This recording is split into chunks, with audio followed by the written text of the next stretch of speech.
you can hear me. I will not start until at least one person in the chat has said they can hear me. The input little thing is moving, so it should be able to. So please, someone give me a heads up if you can. So we're going to run through the list, start with the traitors, and work through them and just give a little bit of thought about each one, and then we'll run through the loyalists after a wee break. You'll notice it's just me tonight, so Richard's on honeymoon, so it can make it, which is very selfish of him to have a honeymoon just before then. But what I'll do is I'll just go through those lists. If it's someone with a little bit of an echo, okay, I'll just try something. How about now? I've turned something off. So that'd be good to know if I've fixed that.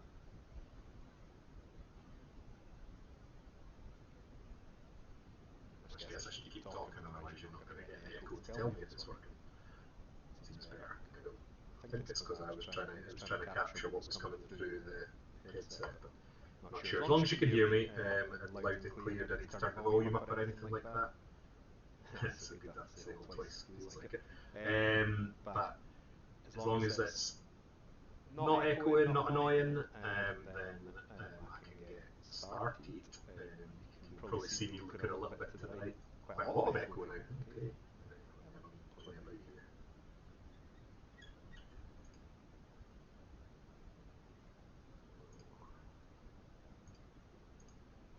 Turning things off, so if things start to sound good, then very quickly say yes, and then that would be fantastic for me to know that I am able to fix these things.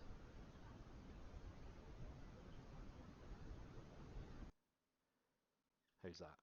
That shouldn't have any echo now because it should just be capturing exactly what I'm saying and not having to play it.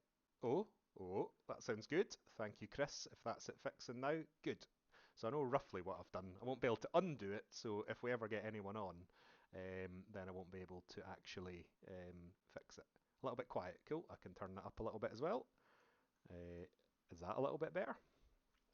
And I'll even shove the microphone closer to my face. Brilliant. Tech support done in 3 minutes without Rachel, who is not here. She's away selling some of her wares in Birmingham this weekend, so the fact that I've got that to work myself is somewhat of a miracle, even though there's very few buttons to press.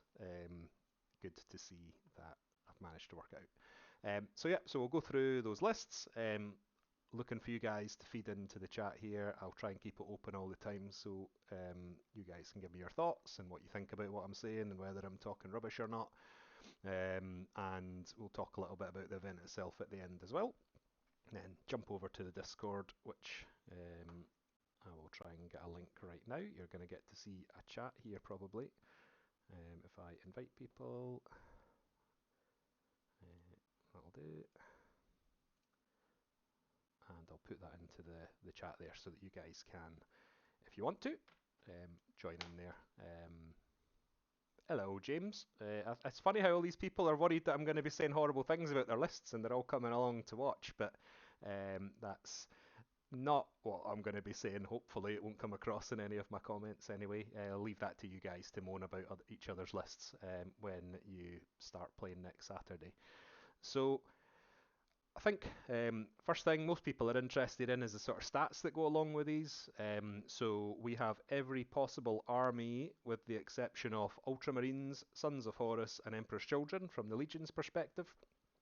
And we don't have any Demons of the Ruinstorm, and we don't have any full knight armies. I don't really include them when I talk about army lists purely because I think we've only ever had one full knight army, and then that person felt so shamed they never came back to another event, which wasn't me doing that. I think people generally didn't find it that fun in Horus Heresy First Edition, we'll call it.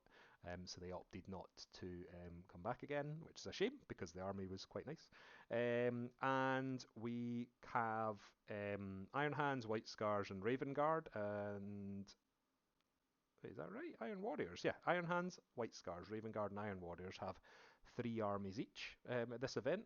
Some of the surprising ones, I think, in terms of the Raven Guard. I'm not sure why there's so many, but fantastic to see them. But Mechanicum are the most popular army. There's 4 armies, so 10% of players are bringing along their Mechanicum. Bit of a send-off probably if the new edition doesn't come quick enough for them. And then we've got Militia, who have 3 as well, which is nice to see as well, because those armies are looking quite interesting in the way they've been built. There's going to be, for each individual game, there's going to be over 2,000 infantry models across the 20 tables, and there's going to be 229 vehicles on the battlefield in each game. The split is pretty even. The Traitors have slightly less vehicles, but it's pretty negligible. It's not that different. And I included a Lord of War counted as 1 vehicle. It wasn't like I was scaling up the hull points or anything like that. I don't have the time to do that. There's going to be 7 Primarchs, 6 unique ones. Perturabo is repeated twice. And just over half of players, 22 players, opted for a Lord of War. A lot of people are bringing their forgotten models along, the ones that are going to either be... Sorry, I'm looking down here at my phone if you're wondering why I'm sort of looking at the floor. A lot of people are bringing along their forgotten models for one last send-off, we'll call it. They have, not including sort of Talons and Mechanicum, which are not getting that support on launch. We've got 24 units across the entire army lists that are going to be binned, we'll call it, or get legacy rules. That includes Tarantulas. There's a couple of players with them, which I've never really seen them at events. And units along that sort of vibe, like Basilisk. There's a Basilisk in there that currently doesn't have rules. So it's going to be interesting to see how they support that. They've hinted at that sort of legacy rule, and I'm assuming there's going to be the work towards having those implemented. Things like the Legion Basilisk really should be in the army list, I would have thought, so I'd expect that to come along. Anyway, I won't drag this out because I know you guys are probably more interested in the army lists than me talking. I've spread them around before I hit start, so you should be able to see those and follow along, starting with the Traitor list, which I should be able to bring up now if I have done it properly.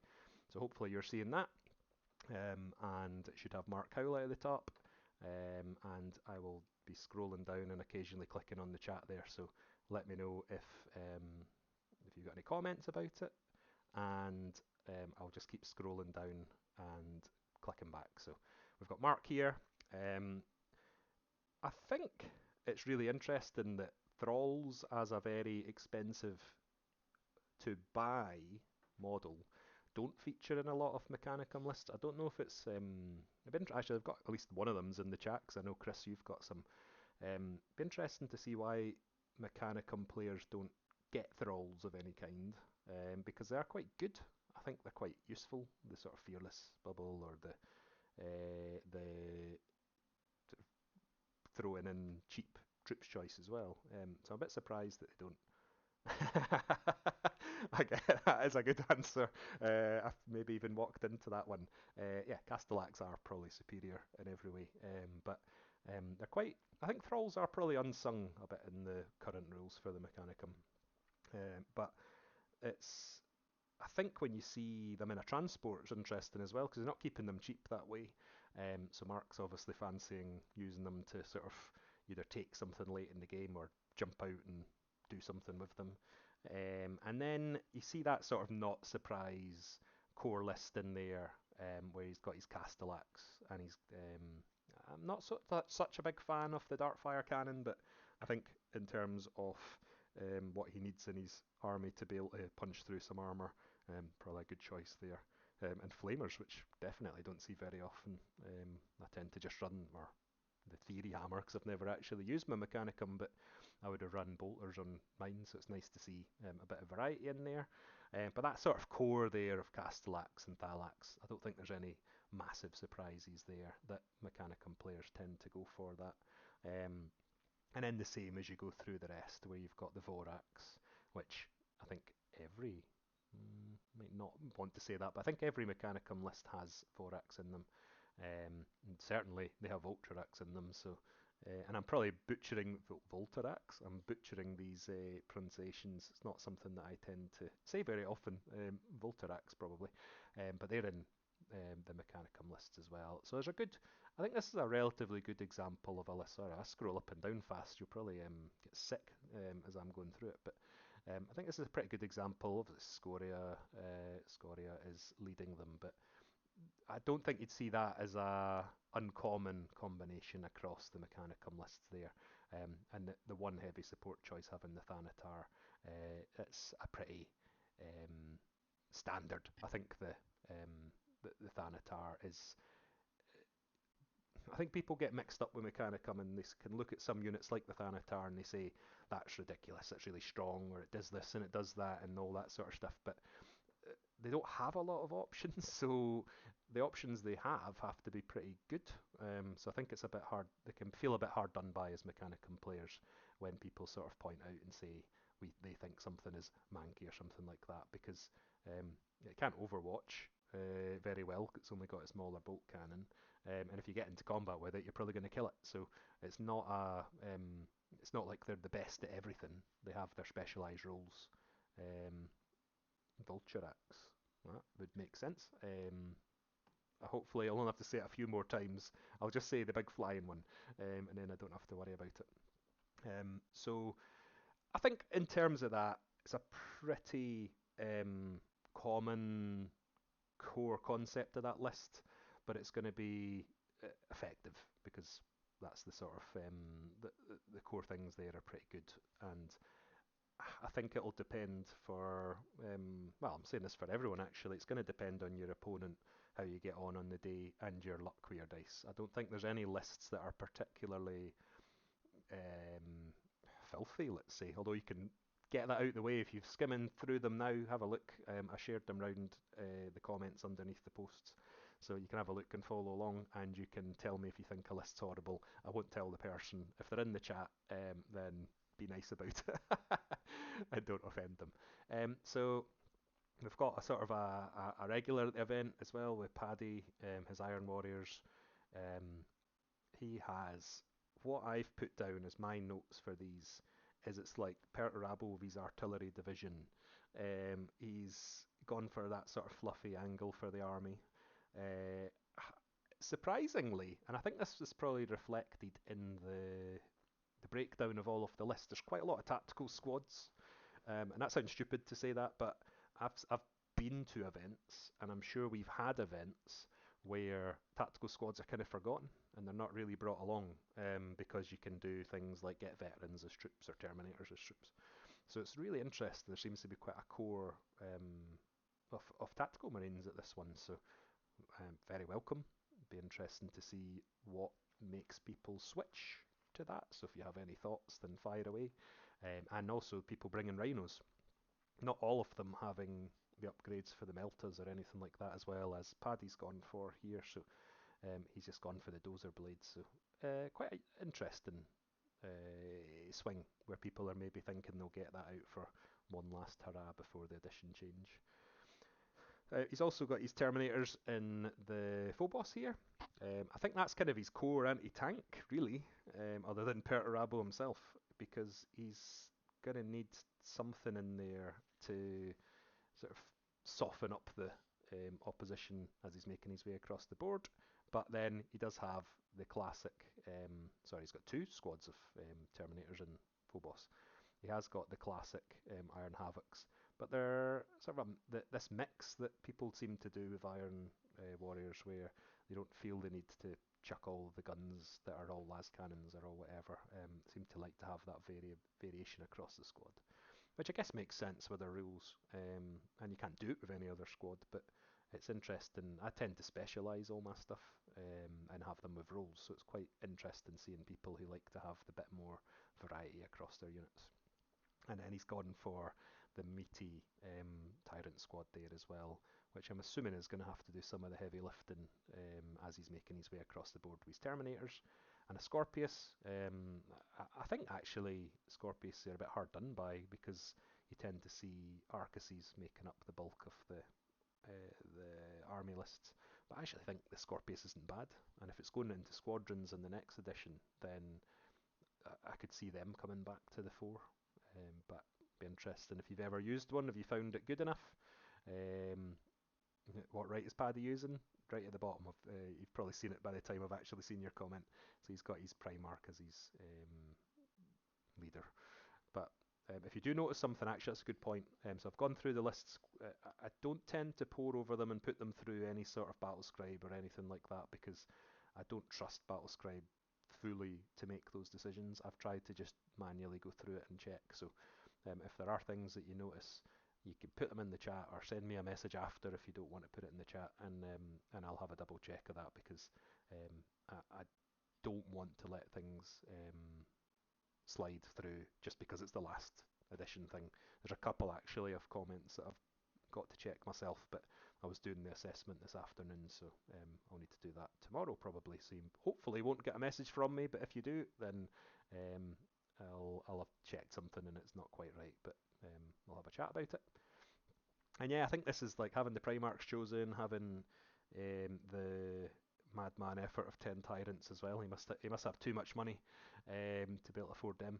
He's just done that sort of what I mean by the sort of artillery division. Like it's going to be a very Peter Rabber knows what he wants and he wants to take it. So it'll be interesting that game. And again, I don't think there's anything sort of shocking in that list. I don't think that's none of the lists will have anything particularly crazy in there. So yeah, it's going to be interesting going through that. He wants to shoot you off the board. Definitely does. Squadrons of 2, Rocket Barrage has changed a lot. It's only AP4. Right, okay.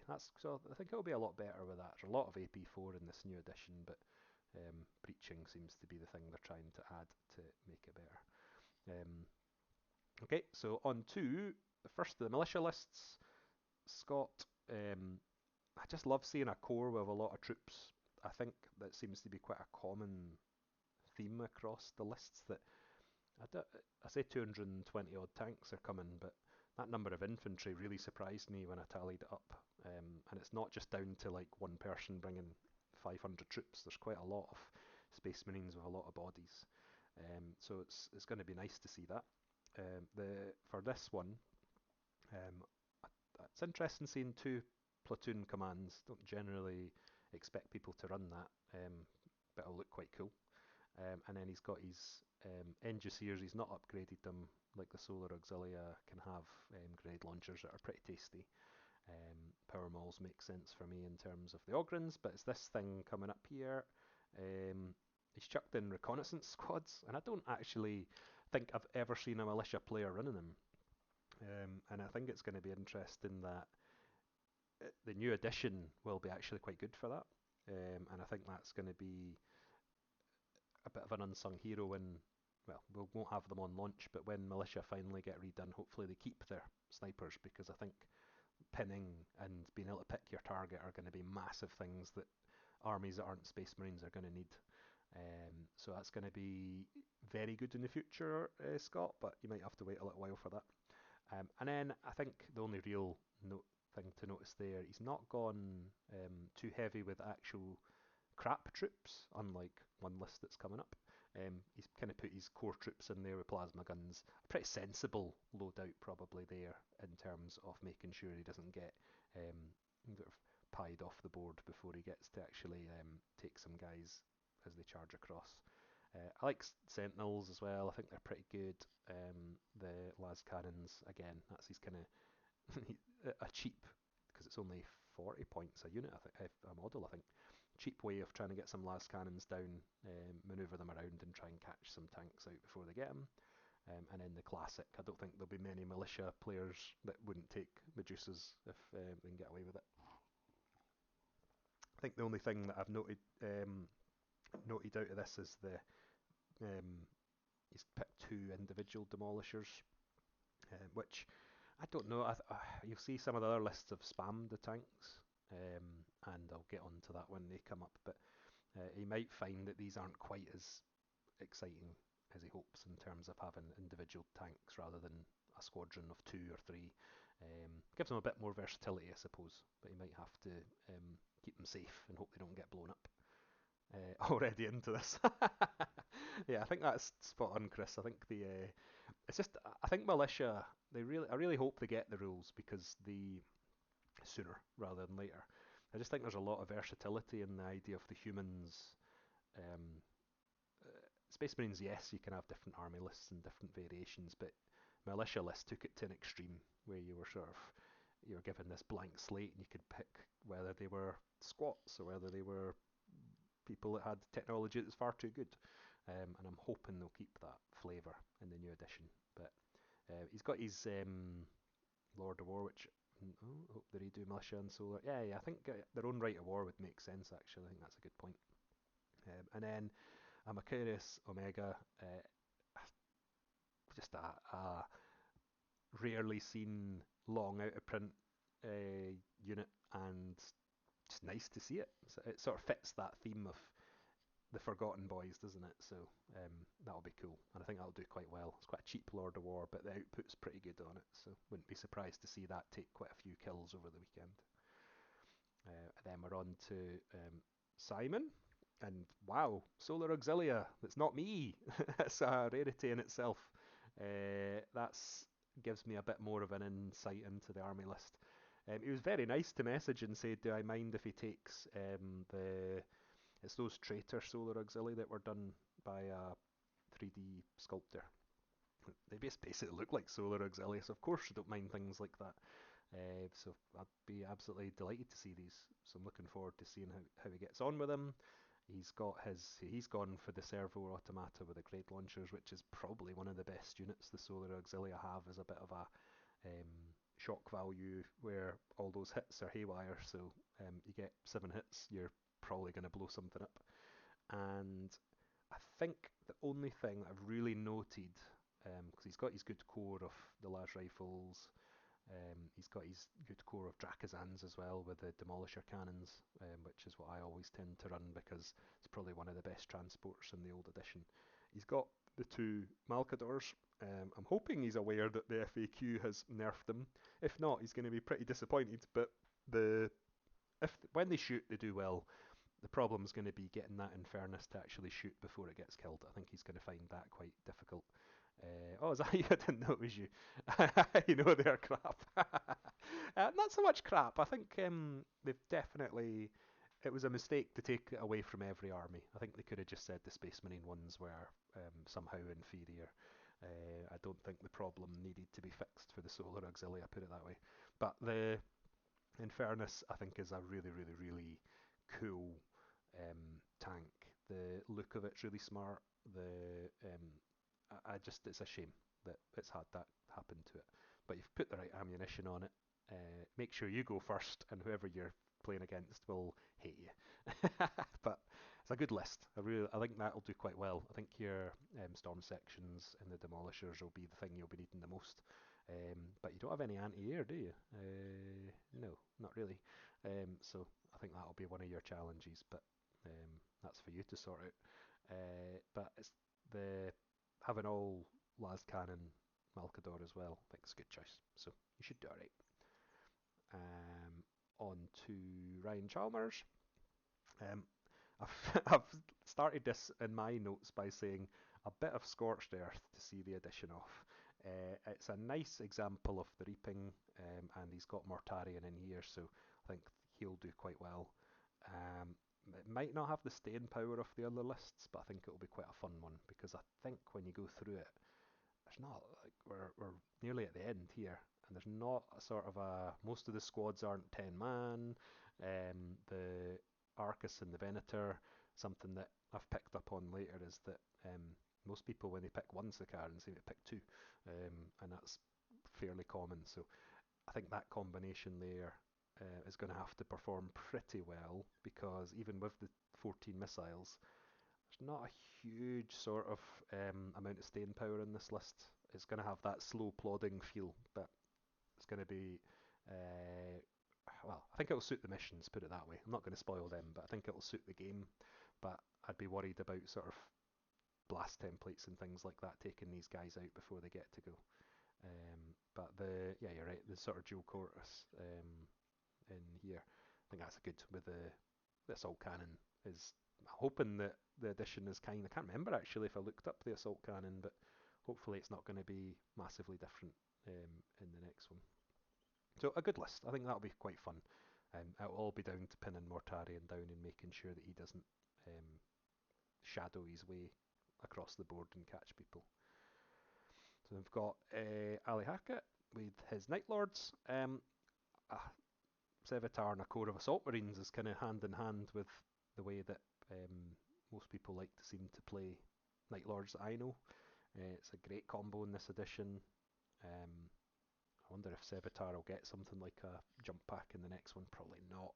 But in terms of what he does on his own, or as part of a walking squad, the Assault Marines will just offer that sort of cover to let him do what he needs to do.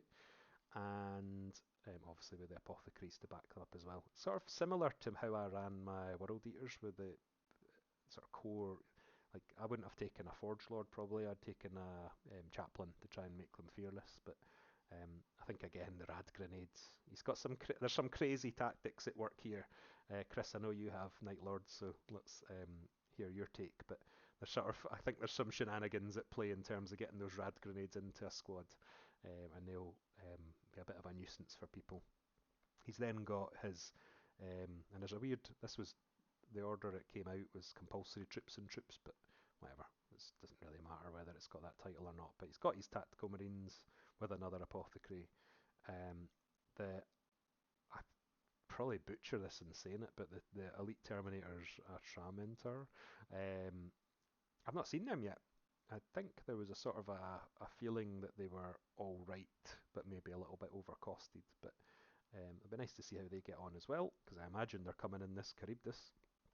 And then he's got a couple of Deathstorm pods, and quite a few people have brought along knights to this event, which is interesting as well. It seems that maybe people are wanting them out for one last sort of hurrah, or whether they just feel that they're quite a reliable bubble that they give you where people are going to have to be careful around them. So maybe that's the reason that they're in there, and it gives them a bit of anti-air as well. So I think the Deathstorm and the Charybdis will do quite well as a combo because it helps to get in something early in a useful position. So let me just check if you've commented. A Tramentar, is that a thumbs up or a thumbs down from you?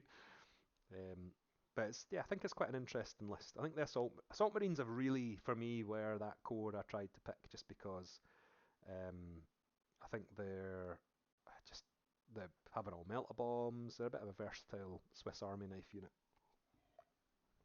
Something that you can't just let get there. Expensive. Um, yeah, I think that probably in terms of the cost of the unit, it's quite a surprise. It's sort of 475. That's quite a lot of points to put into a squad. But the new edition, I think, with Terminators getting more wounds and being a bit less susceptible to AP2, well, they're still susceptible to it. There's less AP2 around. Will make them a little bit better in the next one. This next list, so Kev with his militia, so he's given everyone names. He's gone all out. You'll notice it's a lot. Well, some people have done nice formats, and I've had to butcher it because I need to get it into this one format. But try and save it wherever I can. But Kev has gone above and beyond with his naming conventions, with his concept. It's brilliant, really, really nice to see that, and I'd try not to ruin it so that you guys could see it as well. It's going to be a beautiful army. He sent some pictures to us already, and it just looks brilliant. I wouldn't be surprised to see that get quite a few votes in the best army. He's probably one of the most dedicated people to the hobby that I know. Um, for example, his squad. Let me just skim down here. I can't remember if it was just this one. Is Rubius one of his character name? I might just be the squad leader anyway.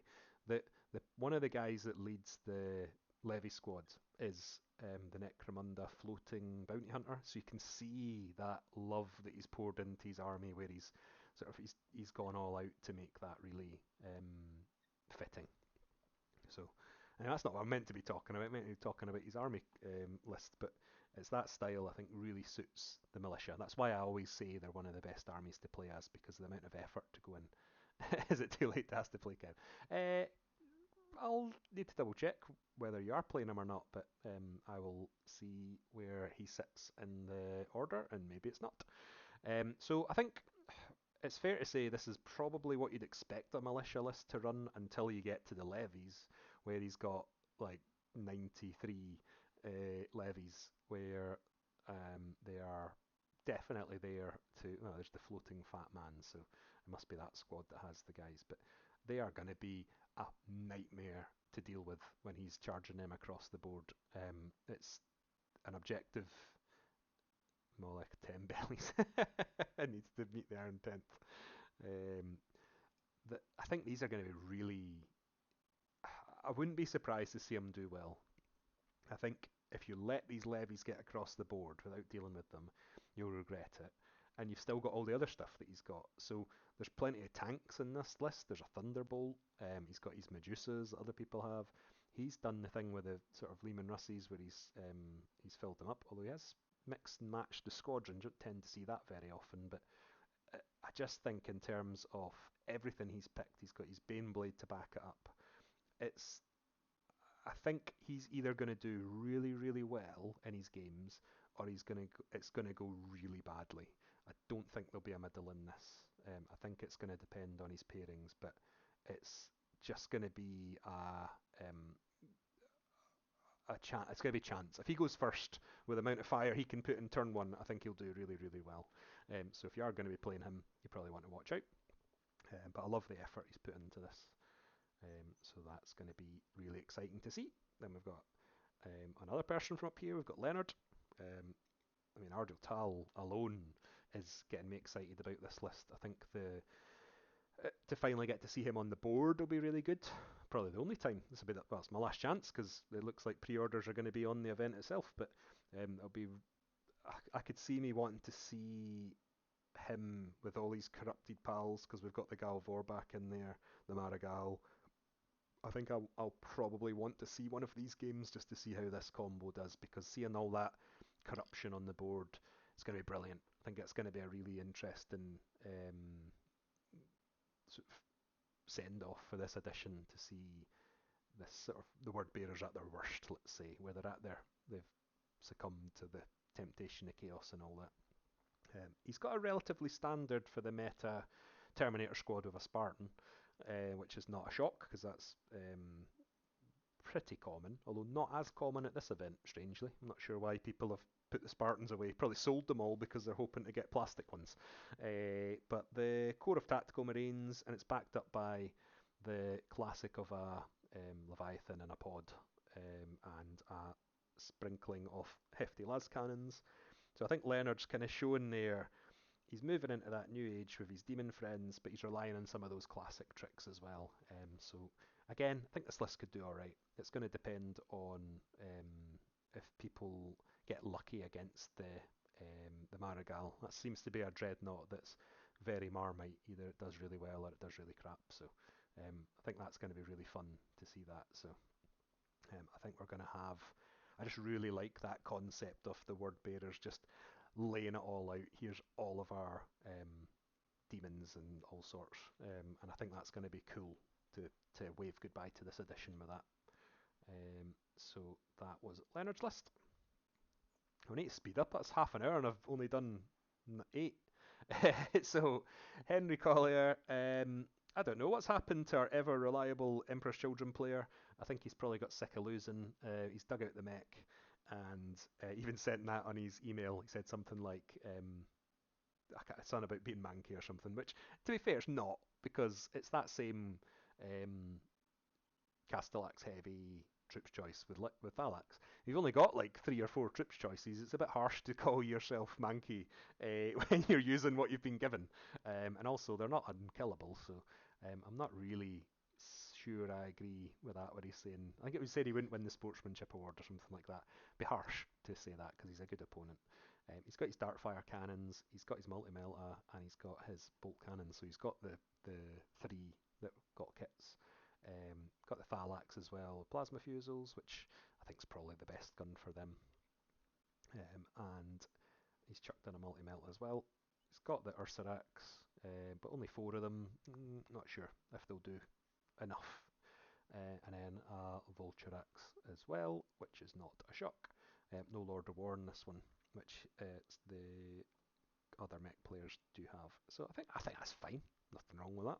Don't think there's any major surprises in that. Doesn't have a lot of Cortex controllers, but you'll have to deal with that. This looks like a man who wants to take some skulls. Yeah, I think the resilience of this can't be underestimated. I think that's going to be his. There'll be a bit of being able to weather the storm before he gets across the board. So he's restrained himself in taking one. But yeah, I'm not as. I wouldn't be as down on him as he's been on himself with that email. Bit tongue in cheek maybe, but yeah, it's certainly not as grim as I've seen lists before. Then we've got Philip.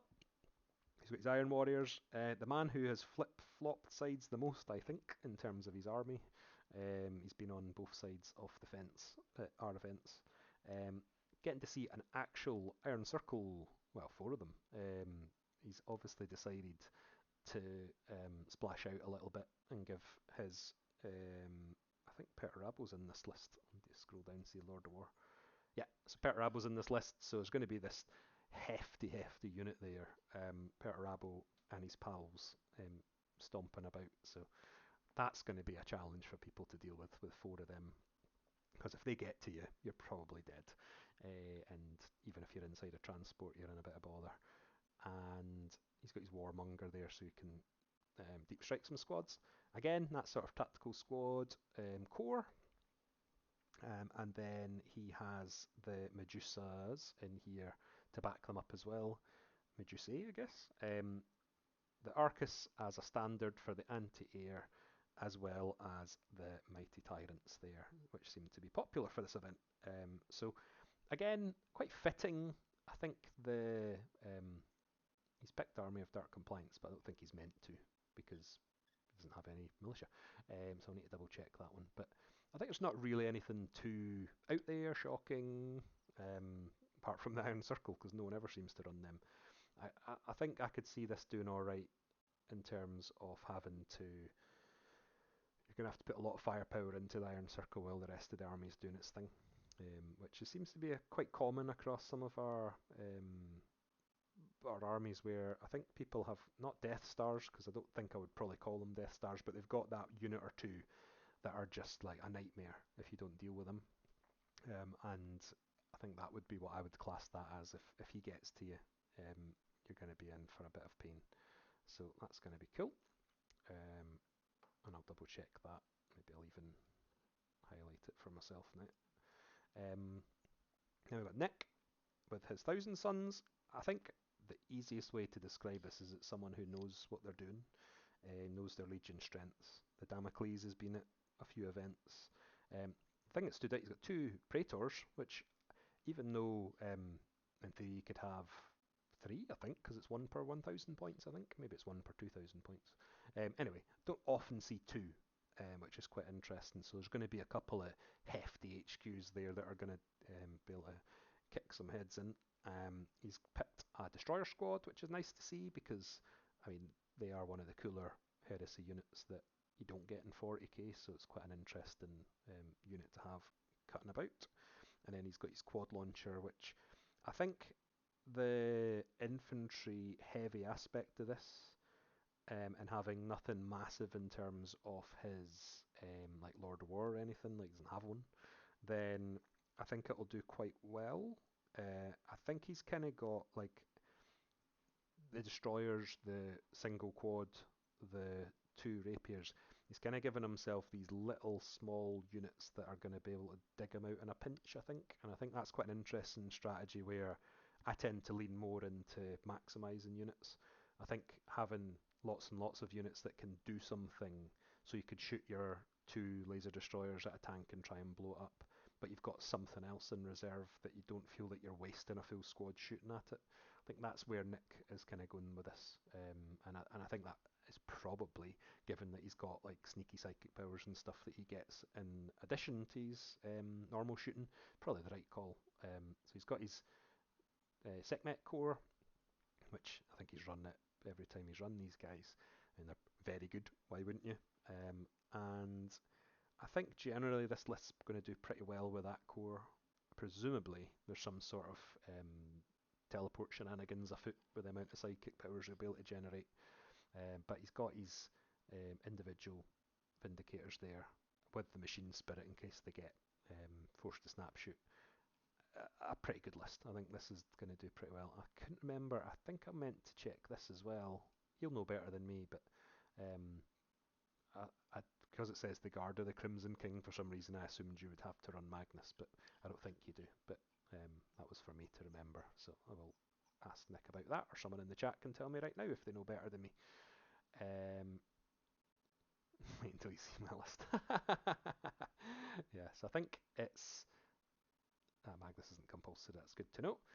Everyone's had a go of the Fire Raptor. I think that's quite interesting as well, like when people... So I just stripped a glaive, and the Green Stuff World stripper stuff is amazing. It's not very reusable, but it stripped it an absolute peach. And even weakened some of the glue that I was kind of hoping it would to get bits off. So highly recommend that if you are stripping stuff. Anyway, I'm not sponsored by them, so carry on. So we've got Lewis, who's been at quite a few events as well. A Pravian with lots of automata, Castellax with him. Why not? I think that's that's what I've actually written down is why not. It's got that core of tacticals. He's got his goodbye to his box dreadnought in here, and I guess I think the mortis technically exists but doesn't because it's just something you can do within the Contemptor list. He has sort of got this sort of nice core, Volkite Chargers. All seems relatively sane. And then he's just like, whatever, I'll just take Iron Havocs. I think these are only 5-man squads. He didn't put the points down, and I would imagine 10 las cannons would cost more than 275 points. But these two, backed up by a Basilisk, should be pretty good. I think the Iron Havocs are definitely one of the best units in this edition, especially if he's going to be hiding them behind his Aegis defense line. It's sort of like da da da. It's not. That's nice. And you get here and you're like, oh. Yeah, I don't think it's too crazy because they're only 5-man squads, but with that Iron Warriors trait of not running away when you take casualties, even one is going to be a risk to leave. So it's going to be these will be doing a lot of his heavy lifting, I think, over the weekend, and will, I imagine, he'll be relying on them a lot in his games. But that's a pretty nice list. I think that's going to be good. The robots, yeah, the robots will be as well. Yeah, I suppose that makes sense, especially for the points. He's not got a choice. So that's pretty cool. I think that list will be good.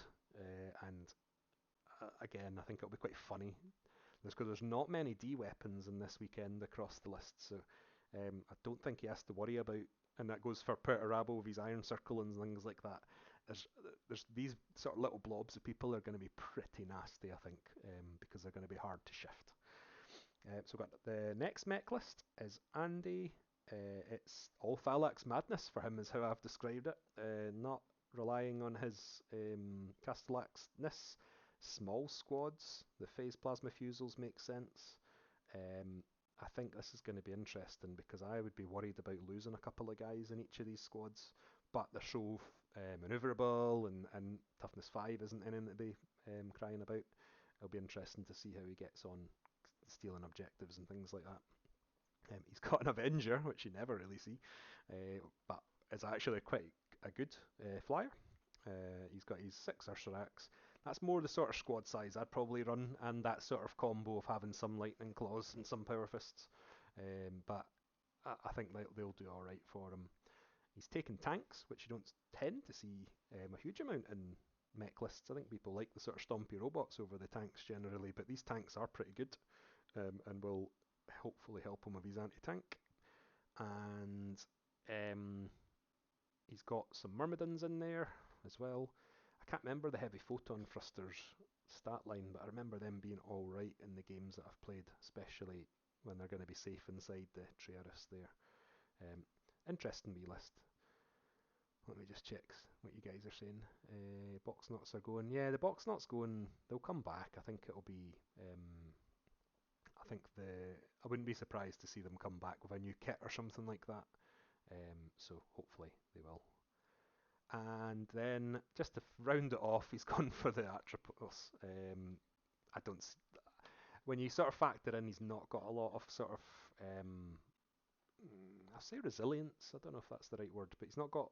There's nothing in there that's crazy. I don't really begrudge anyone running the Atropos there. I know it's probably the best of the knights, but it certainly he needs it because he's going to be struggling a wee bit if a couple of these tanks go early on. He's not really going to have the punch to get through armor 14, so I imagine the Atropos is going to be key to his plans. And it's a lovely model, so that'll be nice to see. Then we've got James. Nope, no, that's fine. I thought I'd broken something there. So we've got James with his mech. This was one of the ones that was nicely formatted and I butchered. It's got some names that symbols that I don't even know what they are. If he was here, he could explain it himself. So he's gone down the sort of character route. So he's given 2 HQs that are quite well armed, quite expensive as well. Then he's got his navigator, which is not the only one this weekend. Interesting. And he's gone for, I know he's got 1 Domitar, he's planning a second. I'm not sure 1 on its own is that great. I think it's going to be in a bit of bother because it'll be quite easy to pick it off. But you've got to kill it because if it's got 1 wound left, it's just as good. So maybe I'm being a bit harsh on that. He's got his Castellax core. He's got his Thalax in here as well.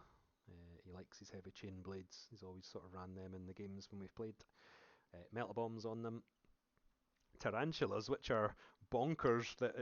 I'm amazed to see 1 person using them, never mind multiple, because of their very fixed firing arcs, but may as well use them if they're going to be binned, then time to get them out. He's got the 4 Ursarax, similar problem I think, where you lose 1, you're on morale unless you've got your fearless bubble, so not so sure on them. And then he's gone for 2 Vulturax. I think the one thing I can't actually, I was going to say the one thing I would have said to him is to split them up, but you can't if he's running these Tarantulas, so he's kind of stuck with them. But then he's got his Knight Styrax, which, I mean, that's a pretty good Knight. I think that anyone running Knights, I almost imagine them putting them in the middle of the board because of that 12-inch move. It kind of protects your core. I'm just saying that as if everyone would do it, but that's kind of where my mind goes with them. So I think bringing a Knight is probably a good idea in Horus Heresy First Edition, just because it gives you a bit of a safety net, if nothing else. Yeah, I think I probably agree with you, Chris, actually. Ursarax are a bit underwhelming. I think they're one of those units that you get them in the right place at the right time, and you don't have anything better in your list. But 99% of the time, anyone who looks at them from across the board sees this flying unit coming towards them with fists, and you just kill them because you're just like, well, got to get rid of them because I don't want. They've got massive hands. I don't want them punching me. So I think that's where they kind of suffer.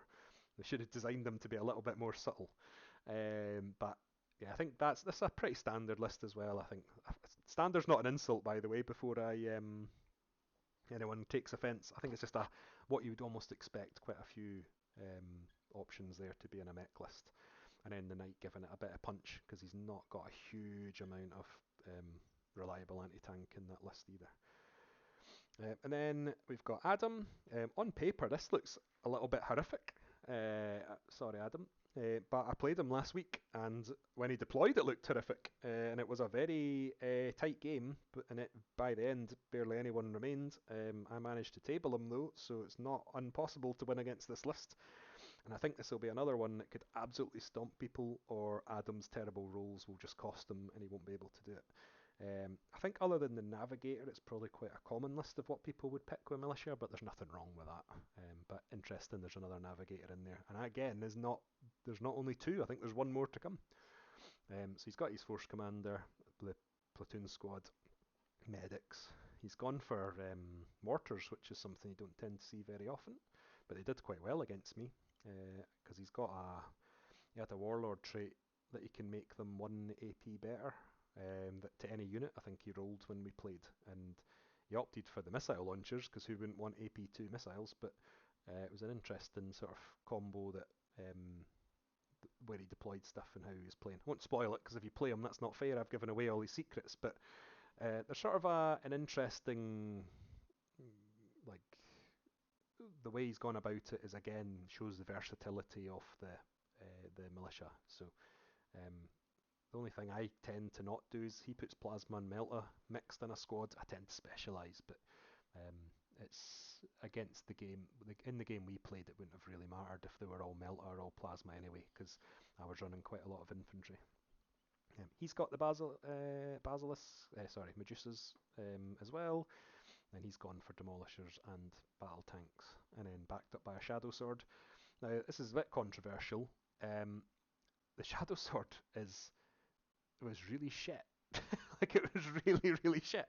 Because I had a glaive and he was shooting me with the shadow sword and he got one missed entirely, and the other two hits took off about 5 hull points. And I just thought it was really underwhelming. So I think shadow swords again are one of these sort of, they need something amazing in the new edition to make them more reliable.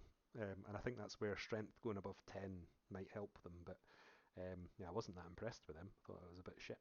But he had some interesting combos with the super heavy command tank inspiring the troops nearby, and that helped him out quite a lot. So quite a good list. Then we've got Chris. This is probably, and if you're in the chat, Chris, um, like this is a strong list. There's no getting away from this being a strong list. And he toned it down a little bit after we had a wee bit of a chat. It's going to be one of these ones where it's just a beastly list and will do very well. You'll have all hands on deck dealing with the Sekhmet and Magnus as it is, and that's only this far down the list, minus this Siegebreaker. Then he's got his Castellax chucked in there. He's got his Scorpius. He's got quad mortars and rapiers, and he's got his. I think they're the ones that are sniper rifles. I can't remember. I think the one thing I would say is that target priority will be key on both sides with this list because there is not a huge amount of anti-tank available, other than he's sort of deep striking in with combi meltas and stuff. I think if he gets as you've just been saying there, Chris, about you're worried about all these Medusa squadrons, I think like this is the list where Medusas, Vindicators, Typhons will be working overtime, because if this gets next to you, you're fucked.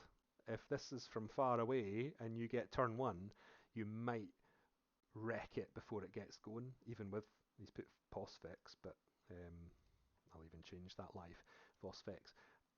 This is going to be either, like, he's got no anti-air as well, really, so he's going to have to be playing a little bit carefully with the way that he deals with. I think this could do really well though. This list, I think I'd be surprised if he doesn't win the majority of his games, just because the way that Thousand Sons are set up is pretty strong, and obviously Magnus is pretty strong as well.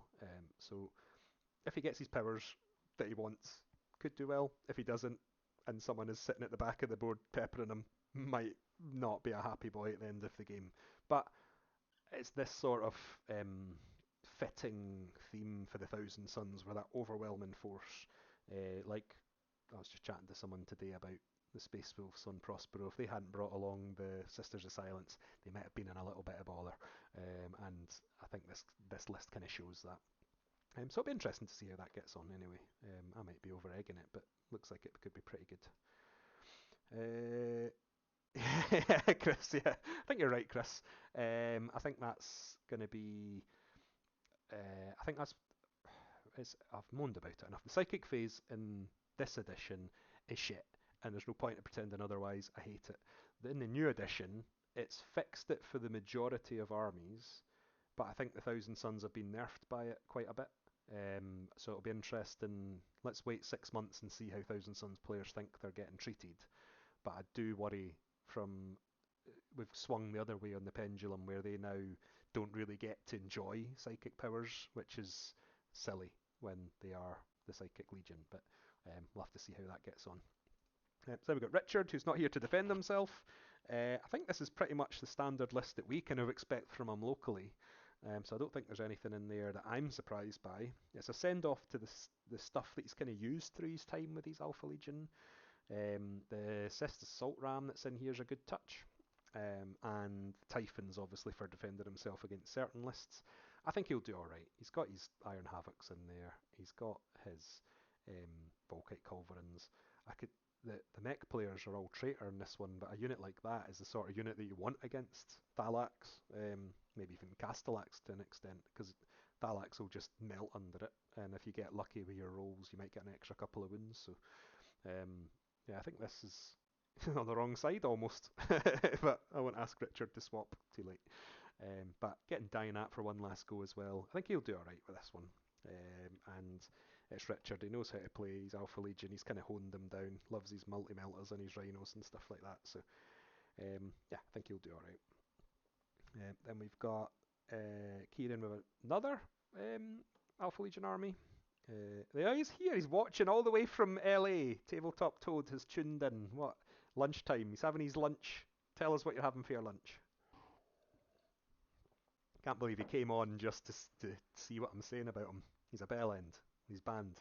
So anyway, Kieran's bringing his Esoterist, which I think still exists in the playtest. I didn't really look at the consoles, but that'll be interesting because he hasn't mentioned whether he's going to be doing any shenanigans. Got a Saboteur. I need to check this. Actually, maybe one of you guys will tell me. I noticed this earlier as well. Is that a relic or is that a what do you call it from Book 8? I need to know that because he might have to make a wee tweak there. It's something I'll double check that myself. But if you know off the top of your head, it'll give me the answer I need and saves me digging out a book. But yeah, Saboteur is going to be changed for the new edition, so he's probably giving them a wee send off. He's got his Vigilator. Apothecary's pretty core standard thing to do. Cortices in a drop pod with 2 close combat weapons, 4 laser destroyers, which it seems to be the rapier. Wait until you get to one list on the Loyalist side, that's a bit rapier heavy, but seems to be people have decided that rapiers are the way forward for this one. Breachers, which I don't think I've ever seen Richard run with his Alpha Legion. And then lots and lots of snipers, another army that next edition is going to be absolutely loving it.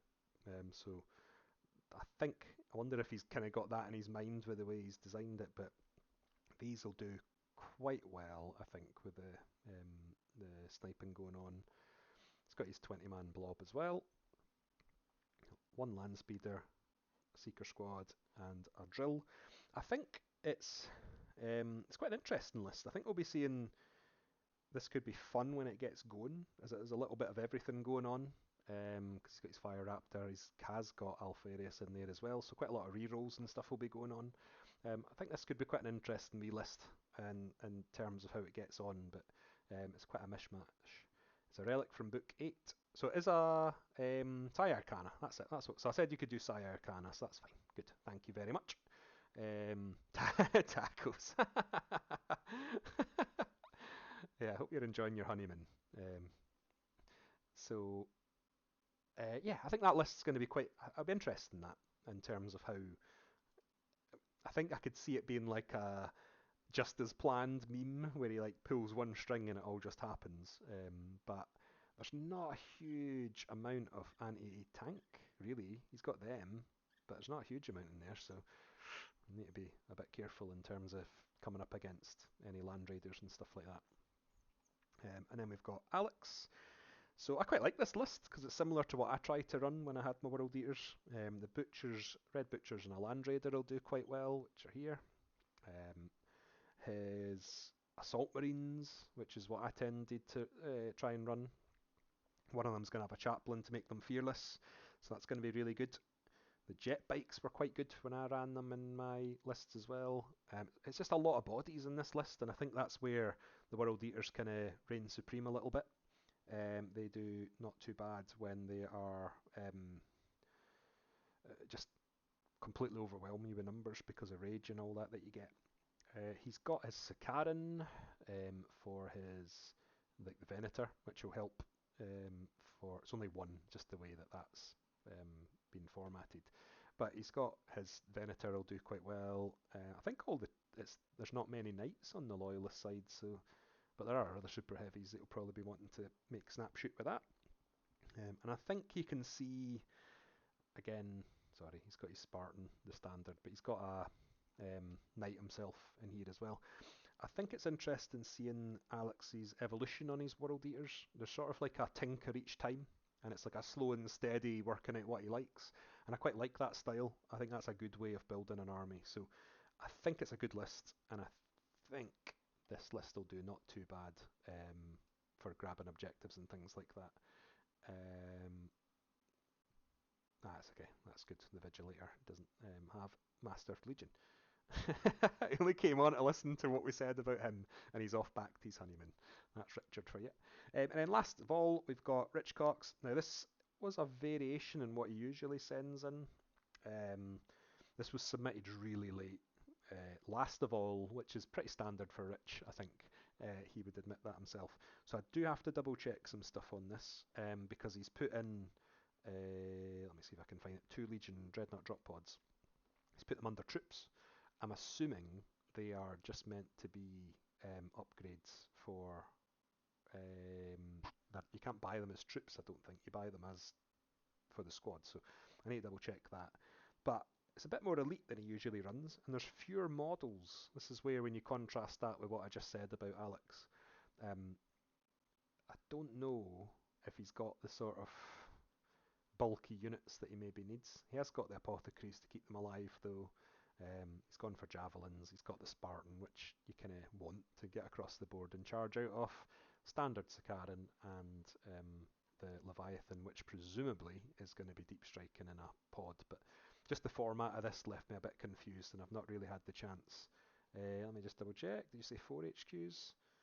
Actually, you're right. Yes, he's already. I'm pretty sure. Oh, Surlac. Does Surlac count as an upgrade for an apothecary, though? I'll need to double check that as well. It's been a while since I've had to deal. I don't know if he was an HQ in his own right, but that's a good spot. So I'll double check that and double check that. That's good. That's why you guys are handy to have on the chat, and doing this live means that I get help when I need it. So I need to double check those, but I think I've got a feeling that Surlac's an upgrade, but I might be talking rubbish. So I think this is fewer models, still pack a punch, and he might have to do a wee bit of tweak there. But the thing about the drop pods, if someone knows that better than me, then that would be very helpful as well, just to make sure that there's no inadvertent mistakes there. So now he's going. No, he is an HQ. All right, okay, that's fine. I think it's fair to say Rich doesn't play as much as the rest of us, so I don't think it's a deliberate thing. I think he just has to. He sent me a list and then he changed it like 2 days ago, so I don't think it was something that he sort of thought about properly. But that's fine. We can sort that. No bother. So that is all of the traitor lists.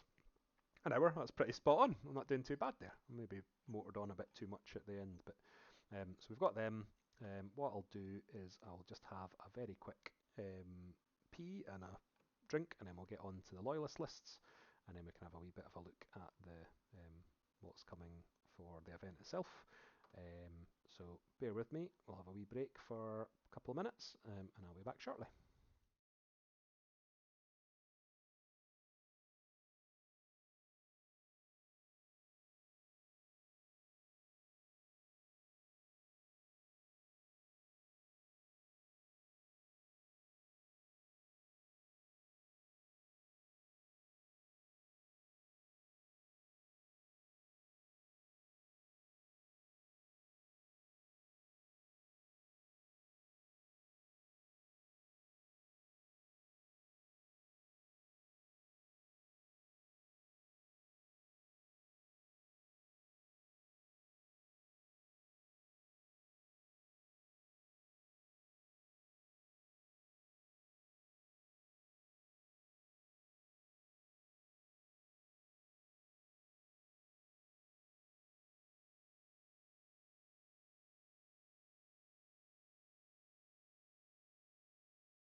Okay.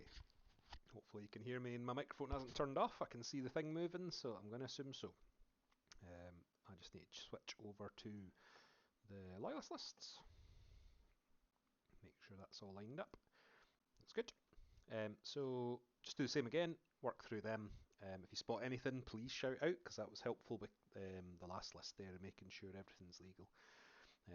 Haven't had a huge amount of time to go through these, and like I say, I don't put them into Battle Scribe or anything. I tend to just have a quick look through, so that was helpful.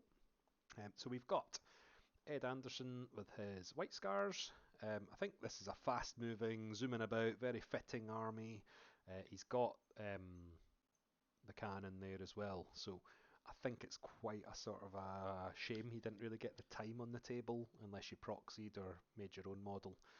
So this is quite a chance to shine, send him off on a high in his old rules. Having the chaplain there for a reliable fearless force as well. I imagine he might be inside the Spartan with these guys, doing a bit of damage. Again, he's gone for his core of tactical squads with close combat weapons inside the Rhino of multi-meltas, which is pretty standard. And then javelins and sabres and Sicarans, all these sorts of things I really like, because it just gives off that sort of riding into battle really quickly vibe.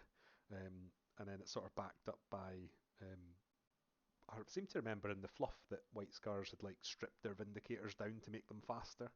I might have just That's a dim and distant memory, but obviously in terms of game terms it doesn't mean anything. But he's put machine spirit on them and they're laser destroyers, so I think it's all right actually. This list, I think it could do fairly well as long as he can position his rhinos where he wants them to go and stuff like that. So I don't think he has to worry too much about that, and quite a good starter for the Loyalist forces. Then we're on to Daniel McCluskey, who has got Blood Angels. I think this will be quite a speedy list as well. There's a lot of fast units in here. Not a huge amount of ranged anti-tank, which is going to be one of his challenges, I think. But he's got Terminators, he's got Angel's Tears, he's got things in there that will hopefully help him out. But I think he's going to be very much relying on his Predator and Spartan to crack things open, and the Stormblade's going to have to just blast the things that pop out of transports. But he's putting the assault cannons on the sponsons of his Stormblade. I mean, why not? The rules let you. I'd be putting that on everything if I had a Blood and Angels army, because why not? It's encouraged, so I don't mind that. I think that's funny. And I would rather have assault cannons than flamers, that's for sure. So I think that'll be quite a good wee list as well. We've got Stormblade get gun carriage. Yeah, I think the whole thing is just a nice, like, it's just a nice looking tank. Like, there's no getting away from that. Like, the Falchion is such a nice looking tank, like a really really nice looking thing. That's one of the reasons why Forge World have had so much of my money, is they can design some beautiful looking tanks. So, yeah, I don't think there's any shock there in terms of people wanting to get them out for one last hurrah as well. Then we're on to Elliot. He has gone bonkers with his shields. Shield daft, infantry daft is what I've written for my wee note here. This is another all or nothing style list. Tarantulas again, which I don't understand why people think they want to run them. Must have points to burn. Not a huge amount of high strength stuff in here, but with this many bodies, I think he's going to do really, really, really well. I don't think there's going to be any issues around getting him where they want to be. Look at his 9 rapiers. That's the heavy bolters. Obviously, you get the advantage with the Imperial Fist stuff, but I think he's going to be really, really wishing he had some laser destroyers in there by some of his games. But this many breachers, this many phalanx warders, the tarantulas. I think actually when you've got 6 of them, they'll probably do alright spaced out. But that sort of target priority thing they have is not that great. So it'll be interesting to see how he gets on with them. I'll need to make sure to ask him about that at the end of the weekend. His Medusas are pretty much the only thing he's got there that are going to be able to soften some targets up before he gets there. That's a an Aegis defense line, but that's a bonkers list. The amount of painting he must have had to have done to get this ready. I hope he likes painting yellow. Um, Interesting one anyway. I think it fits the Stone Gauntlet anyway because they're going to be so resilient that they're not going to be getting removed very easily. But that is that's a crazy list I think in terms of that. And there's one Imperial Fist that's even more bonkers coming up, so bear with me for that one. Then we're on James with his White Scars. Again, lots of fast moving PCs. It feels very White Scarsy in the way that things come together. I can almost picture this pincer movement with this list. I think there's enough power here to keep on top of the enemy while picking them off, but it's maybe again a little bit low on anti-tank. But those melta bombs will probably save him, or his chain fists on his Terminators. So he's got this kind of nice, like things are mounted where they can be, or they're on jet bikes, outriders. Um, could be all right, I think, with this when he's got his Charybdis, which again, not a model that I've seen a huge amount of people using, but seems to be quite a lot at this event, which is interesting. But it's not one I own at the moment because it's quite expensive for what it is. So fair play to those that have picked one up. And the first librarian, that's a good spot as well. Yeah, it's not a don't think there's many actually, other than obviously 1,000 Suns, but don't think there's many. So um, that'll be more useful in the next edition, I imagine. So that's quite a good one anyway. I think this list will do all right. He's in the chat, so he's been waiting patiently. James has been waiting for his judgment. Let's have a slug of water, make him panic a little bit. Um, so we've got James with his Talons of the Emperor, obviously a beautifully painted army, and it's got Valdor in there. And he can paint Valdor as nice as that, then why wouldn't you bring him? It's similar to lists that I've run when I've played with my Talons of the Emperor, other than their Ryan, because I don't have one of those. I think everyone knows that Custodies are tough, but that big flyer is the only way of them getting across the board quickly, because I think you're meant to. Do you pay for the teleport transponders if you've got Valdor, or does he give you them for free? There's a weird interaction there somewhere in my head. I think there's some lists here that could give James a bit of a challenge on the traitor side, as we've already gone through. But it's Custodies, and they're kind of made for that. They're built for the challenge, so they should be fine. I think it'll do. He's a gentleman's like kicking my head off. I think you're right. There's not a lot of super heavy killers in like for until it goes into skimmer mode. So it might be worth James having a wee think about loading that up and hoping to roll well in his reserves, because while it's in the air, it's probably alright. It's when it enters skimmer mode that's in a bit of bother. But you can't charge from there, Ryan, I don't think, even though it's an assault name and I can't even say it. Assault is in the name. I don't think it's an assault vehicle. I think it'll be interesting to see how you get on with your because you've obviously got the right amount of like the Adrathic Destructors are good. The Adracite Spears are pretty good as well. The Telemon is really good. But I don't know. I think that's it's the numbers. When you think of like how many 26 models did you say it was? I won't count them live. 48, 12, I'll try 48, 12, 20, 23, 24, yeah, 26 models. Imagine you playing someone like Kev. I think that'll be oh, you can assault out of it. That's fine. I should hope so if it's got assault in the name. I think playing someone like Kev, you're going to need more than 4 custodian guards to deal with 3 million guys. No, it wasn't you, James. That was just the way I've put it on there. The way that I've tried to share them is to take all the formatting out, so it wasn't you at all. It looked really nice on the thing that you put forward. Chris is going to have the same issue where his looked really nice when he submitted it, and I've kind of butchered it. There's a couple on here that were people have submitted like the battle scribe format of all the rules and stuff, and I've just had to really quickly delete it. So definitely not you. Yeah, well, the 3 million guys don't have to kill them, just have to stop them getting across the board. So interesting one anyway. I think it's a pretty like it's not again sounds harsh to say it's a pretty standard concept of a Custodes list. You've got the one Telemon because no one dares to run more than one anymore. Although we're very tempted as Custodes players to run several. It'd be interesting the Venetari as well because they're a new unit. You've gone for that kind of relatively small compact unit of each of your guys. I think it'll do alright. I don't think there's any... Custodies are good. I think that's it. Lots of people jumping in here saying, will the golden boys get eaten for tea and things like that. Will this be put up on YouTube? It will, or it should be. I'm recording it, so hopefully I can. I'll do it quicker. The last two episodes didn't go up for some reason, so I need to get on top of that and make sure. There's certain stuff with this that's a bit, um, we'll call it magic. You need Rachel around to help me out, but um, yeah, I need to get a bit better at that sort of thing. But it'll definitely go up on YouTube. The lists will already be shared on all of the pages as well, so you should be able to see them in the comments as well and have access to these documents. Never not played them and had my head kicked in. Yeah, I think.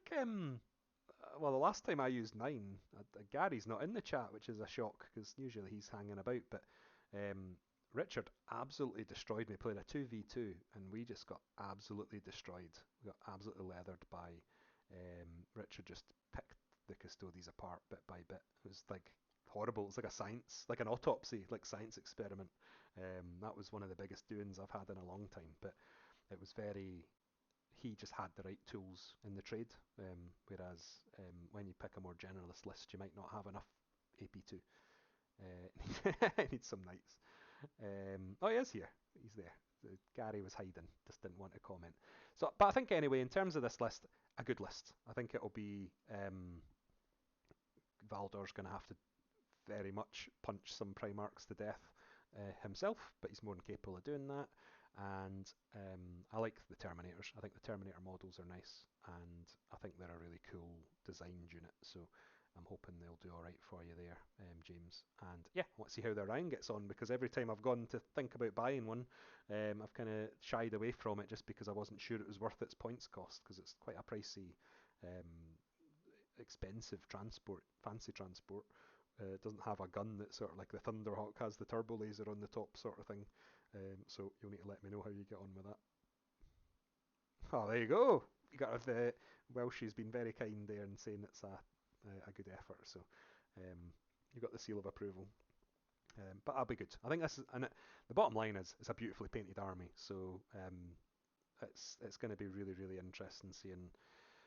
Well, I guess it's a bit of a farewell. I don't know if you've got any games after this, James. Have you got a? You're going to get one last go, or is this it? Are they going in the box? You're going to get your Emperor's Children out instead because Games Workshop have decided to retire Custodes for a while. You'll need to let us know. I'll keep an eye on the chat and see what your answer is. But I think it's going to be brilliant. I think this will be quite a good list. So I'm looking forward to seeing how you get on with that. Then we've got Nathan with his Salamanders. And I think Cassian is retired. I think because is he not the Dreadnought? So not only is he a box knot, but he's a box knot that doesn't have a model. So he's definitely going to get binned. He's not going to have anything else. So this could be his farewell tour as well. So one last drop pod adventure for him. Again, this is what I think the Loyalists have not taken a huge amount of anti-tank, at least in terms of, when I talk anti-tank, I'm talking about something that can reliably kill armor 13 and 14.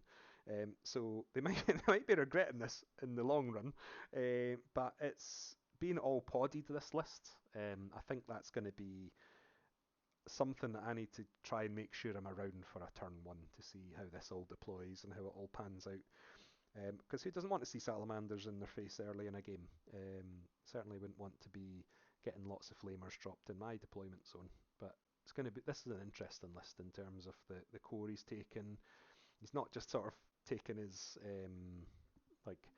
He's not saying he's running salamanders and then running random stuff. Like he's got flamers and drop pods, things like that. It's going to be an interesting list. And he's even managed to get a Terax termite in there. And a couple of Deathstorm drop pods as well. So I imagine turn 1's going to be just so many pods coming down at the start of his turn, and then hoping things like his Fire Raptors come in. I think this will be good. I think this will be an interesting me list. You don't see enough of those. He does still have a model for now. Yeah, I'll have to see how they get on. And yeah, James, you're getting your flyer out. One last go. I don't think it'll be that long. My feeling is it'll be a couple of months at most. So I'm hoping that's going to be alright. And don't worry about it being fun to play against because Loyalists have won every event pretty much, so you need to make it unfun to play against and carry that Loyalist victory over the line, so don't worry about how the Traitors enjoy their games. And I can say that now because I think everyone in the chat's pretty much on the Loyalist side except you, James, who've just come in and shared your shared the Forge World link. So James Turner will be spitting feathers, but I think most other people are on the Loyalist side, so we can say what we want. Okay, so I think this list will be interesting. He might have at the end of one of his games wish he'd put melters instead of flamers into a pod, but probably didn't have the points. This is the one I was talking about. I don't know where Jack Corner with his Imperial Fist, I don't know where he gets his ideas from or his money. Whether he's buying recasts or whatever, I don't know. But he's just gone all jet bikes with potentially one of the most dangerous lists for himself because he's put plasma cannons in every squad that he can. I think against some lists, he's just really going to struggle. He's got a power fist, he's got melta bombs, he's got plasma cannons, so it should do all right. But I think just with some of these traitor lists as we've gone through, I think he could really toil. And he's going to have to be moving about a lot and hoping he doesn't get charged and things like that. But against some lists, I think he will absolutely leather people as well. So Jack's just got this knack for just coming up with some sort of nonsense build, I think, because it's an interest. I think it's not the sort of thing you would expect, especially given that he brought the tanks last time, which obviously got a big fist army on the go. I think when people do this sort of creativity where I really admire that when someone will just take their legion and turn it on its head and bring something that you maybe weren't expecting. And I certainly would not expect Imperial Fists to be running all sort of hovercraft, because he's going to really be pinning a lot on these Fire Raptors and Strike Fight, the Lightning coming in. I think against some people because those plasma cannons aren't going to penetrate 13 or 14 armor. But I think with the maneuverability, this one will be an interesting one. It's a Sky Hunter lets you fly off the board and outflank. Right, okay, so he's going to be able to get around. I have previous forgetting leather. Oh, is that you? Sorry, I didn't know you. Don't recognise the usernames. I think this one will do quite well in terms of. It's a lot like considering that we just talked about James having 26 models. Well, we're on 6, 12, 18. There's more here. Like it doesn't feel like there should be, but there is. So it's going to be interesting in terms of just seeing how that looks in deployment because it's a lot of models actually when you add it all up. So I don't think you're going to have, depending on your. Sorry, Leonard. I thought it was. Oh, you have previous forgetting leather. You do, but that's fine in terms of 6 Sky Hunters and upgrades were so cheap. Leonard didn't get so battered at our big Titan game we had up here. Did all right there.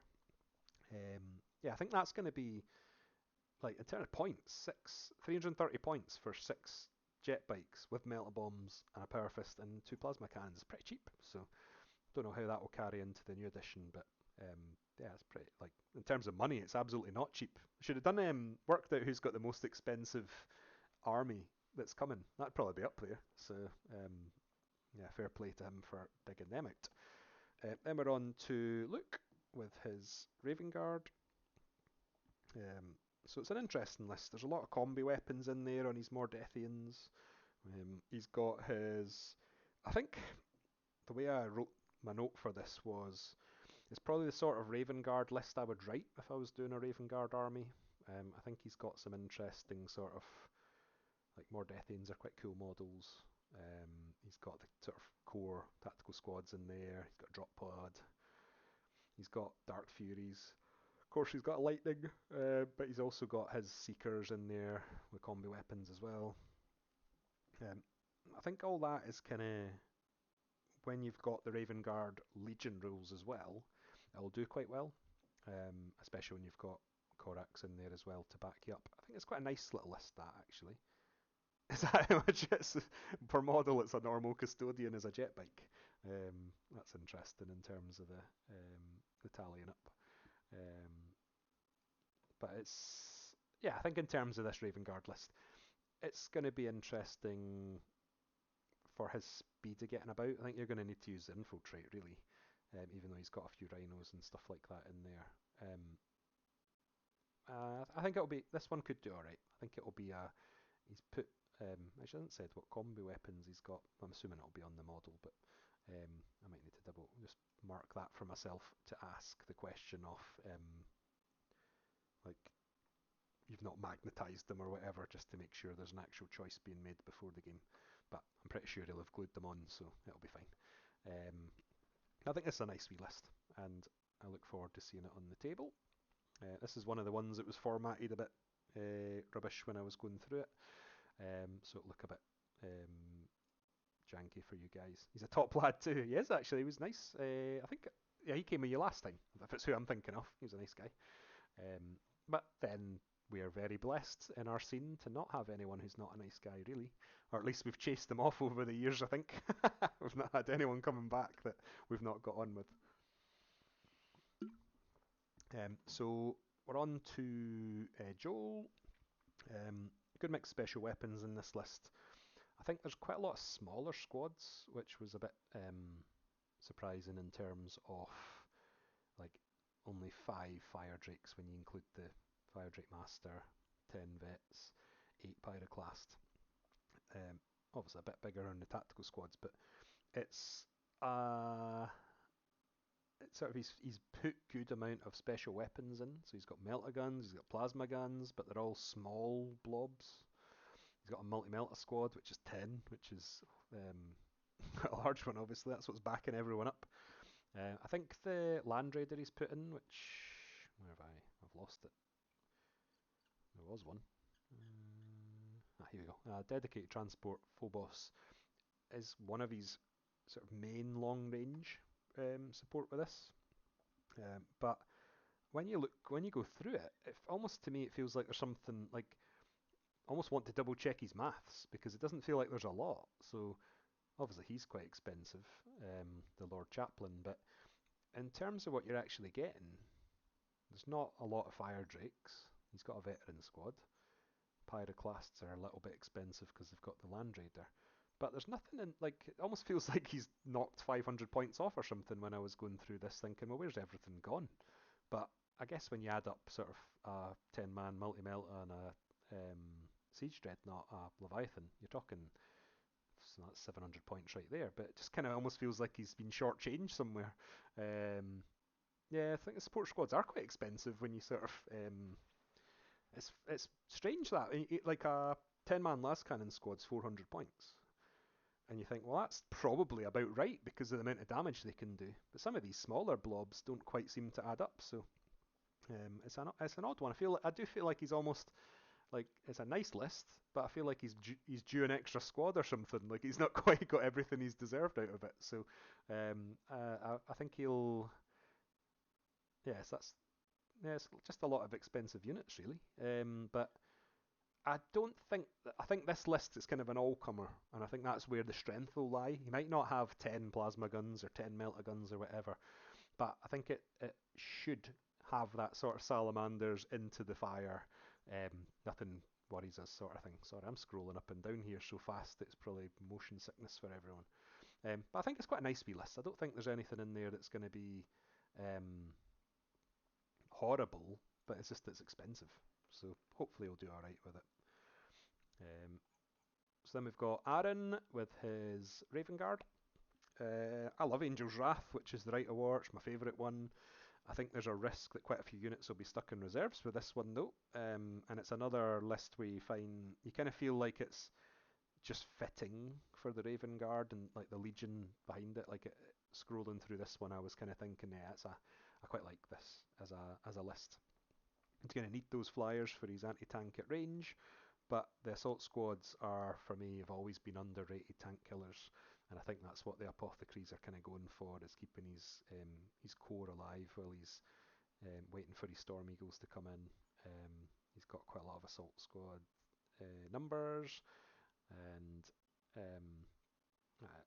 having the dark. I always get thrown by the chooser of the slain because it's a Space Wolf term, but I think this list just kind of screams Raven Guard. Obviously, he's got Raven Guard specific units, so that I'm sure you're all going to do.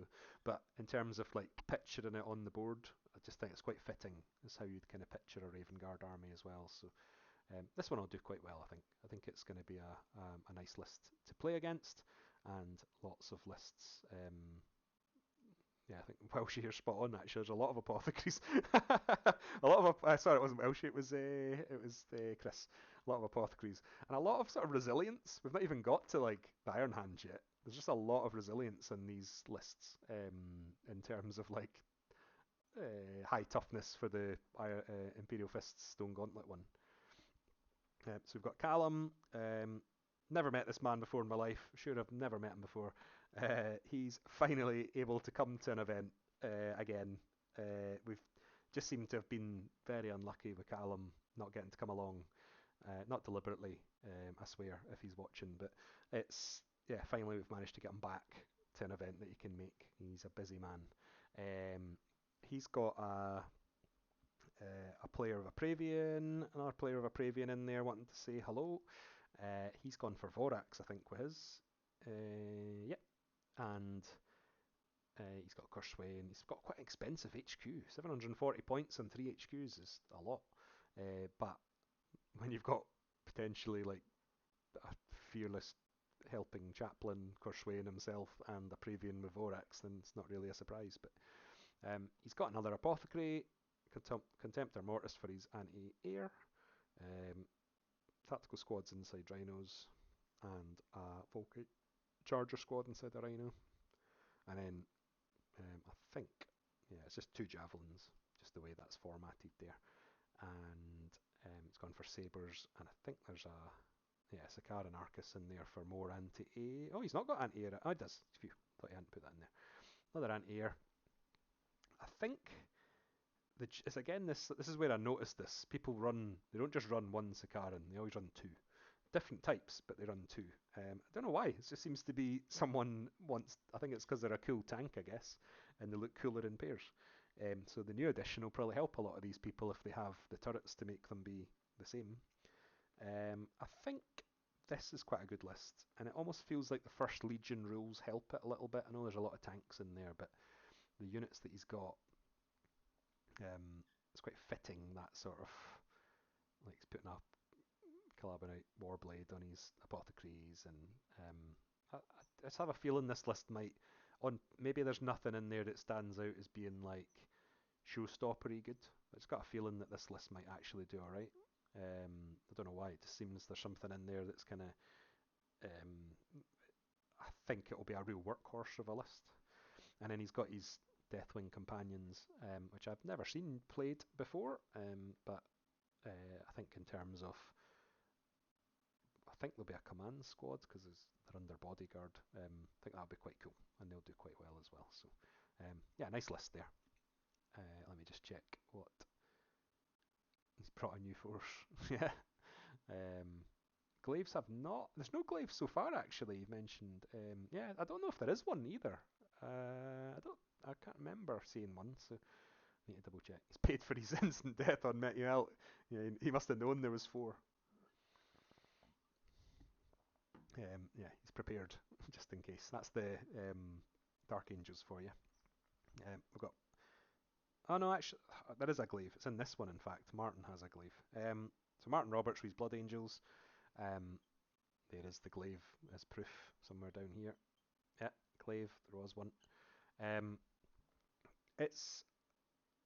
I think the glaive, when we've seen what the traitors have brought, the glaive, he's picked a good choice there because it can kind of do everything, and it's annoying because of its AP2 Strength 8 beam. Like it's got with Deflagrate. Like I think he's gonna.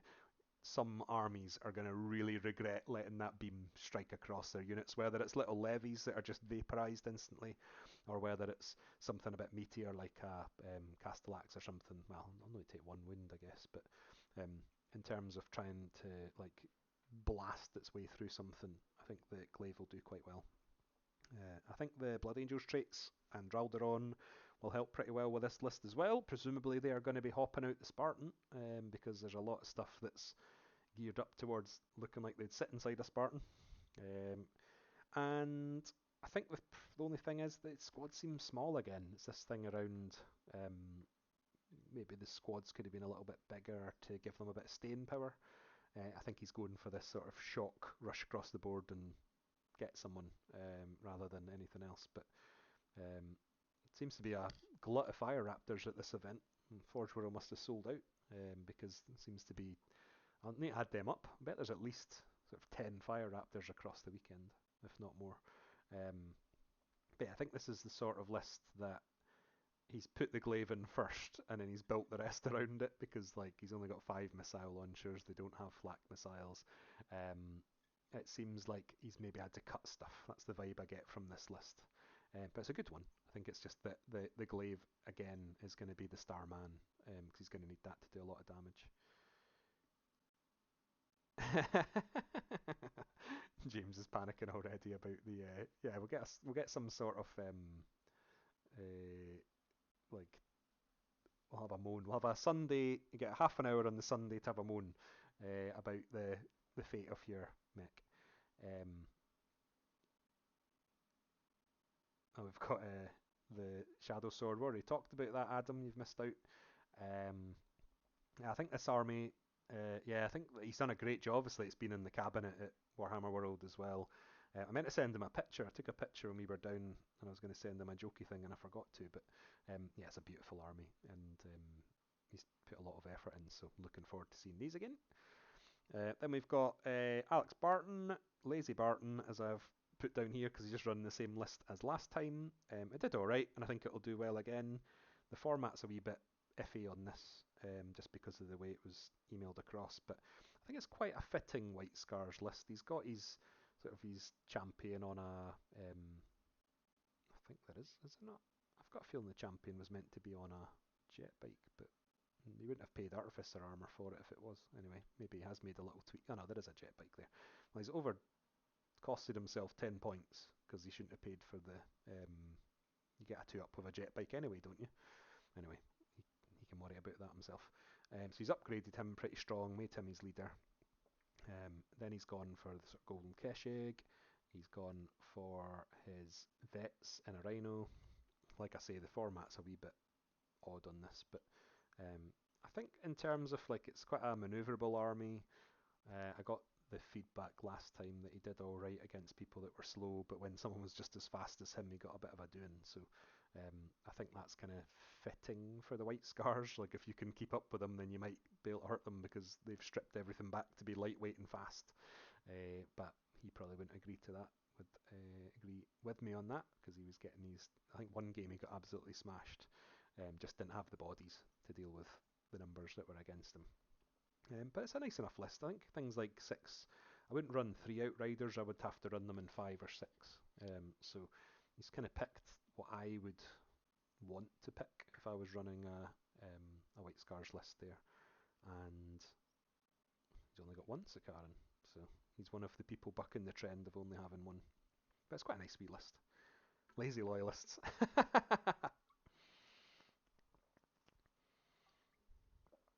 Yeah, so the drop pod's the same. Gary's one's the same as well. This one here. So lazy loyalists, not putting their effort in. So Gary's another lazy bones reusing his list.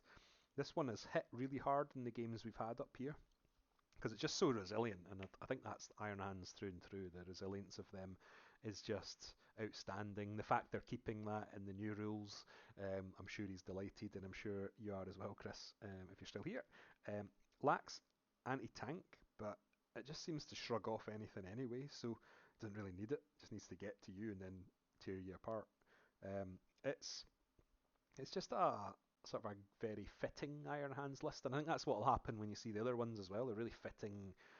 You can do that all infantry sort of concept, or you can do tanks because they're great with their tanks. Like it's such a versatile legion, really.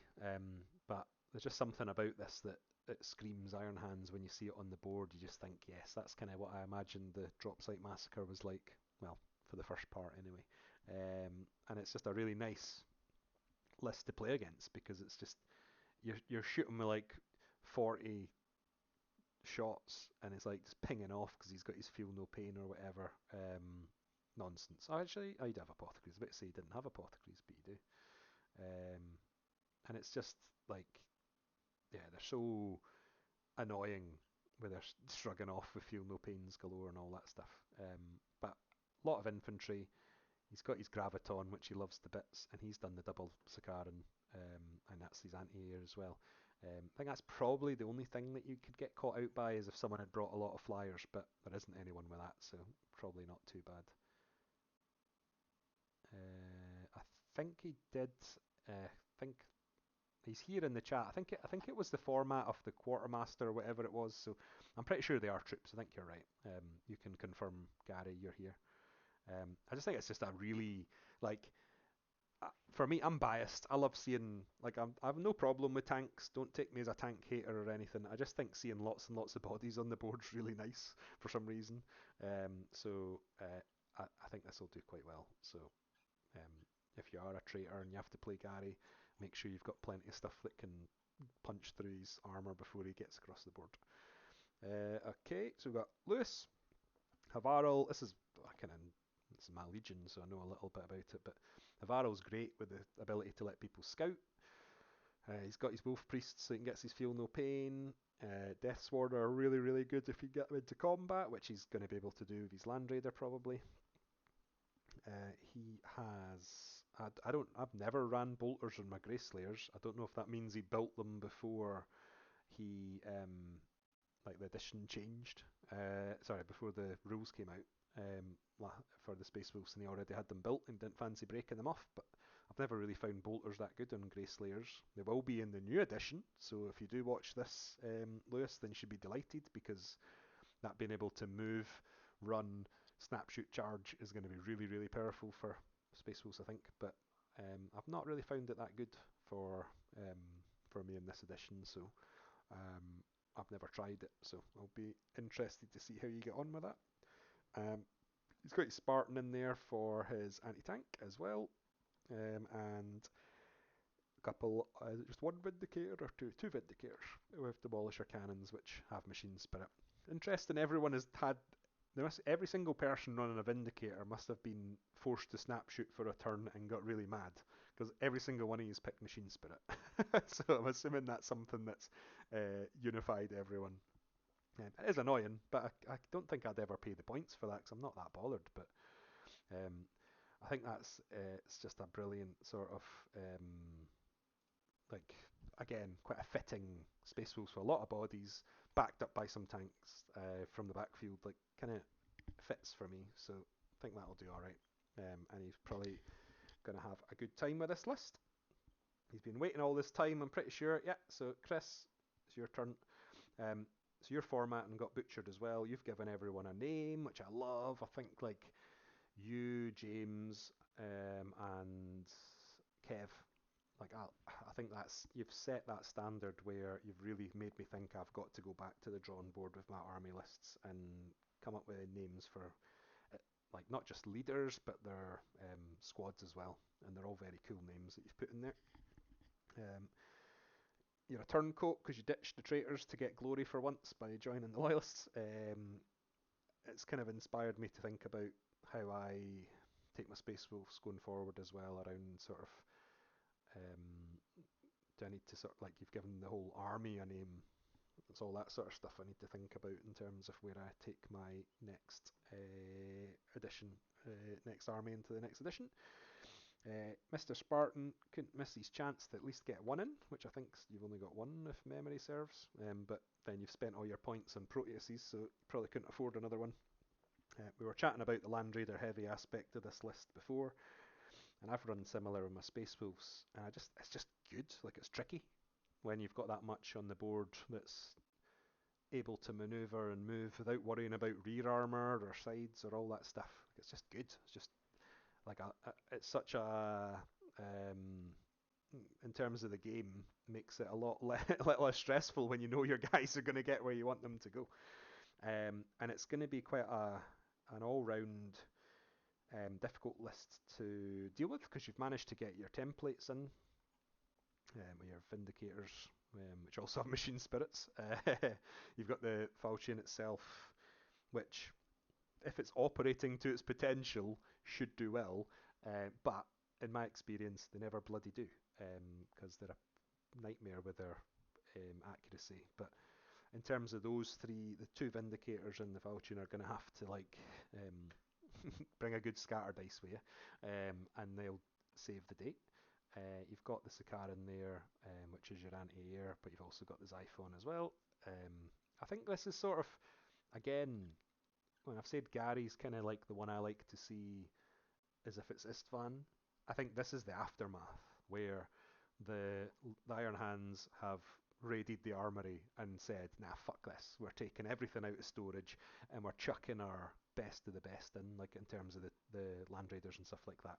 Like this is a lead. This almost feels like a legion that's gone through the grinder and what's coming out the other side. Like this is what this list says to me in terms of. I don't know if you're going for that, and you can tell us if you were because you're in the chat. But I think it sort of feels a bit like um, they've seen it all and now they're saying like that's enough. We're going to stand up and deal with this. So there we go. It's kind of what you're saying. Hark back to the Rust tactics.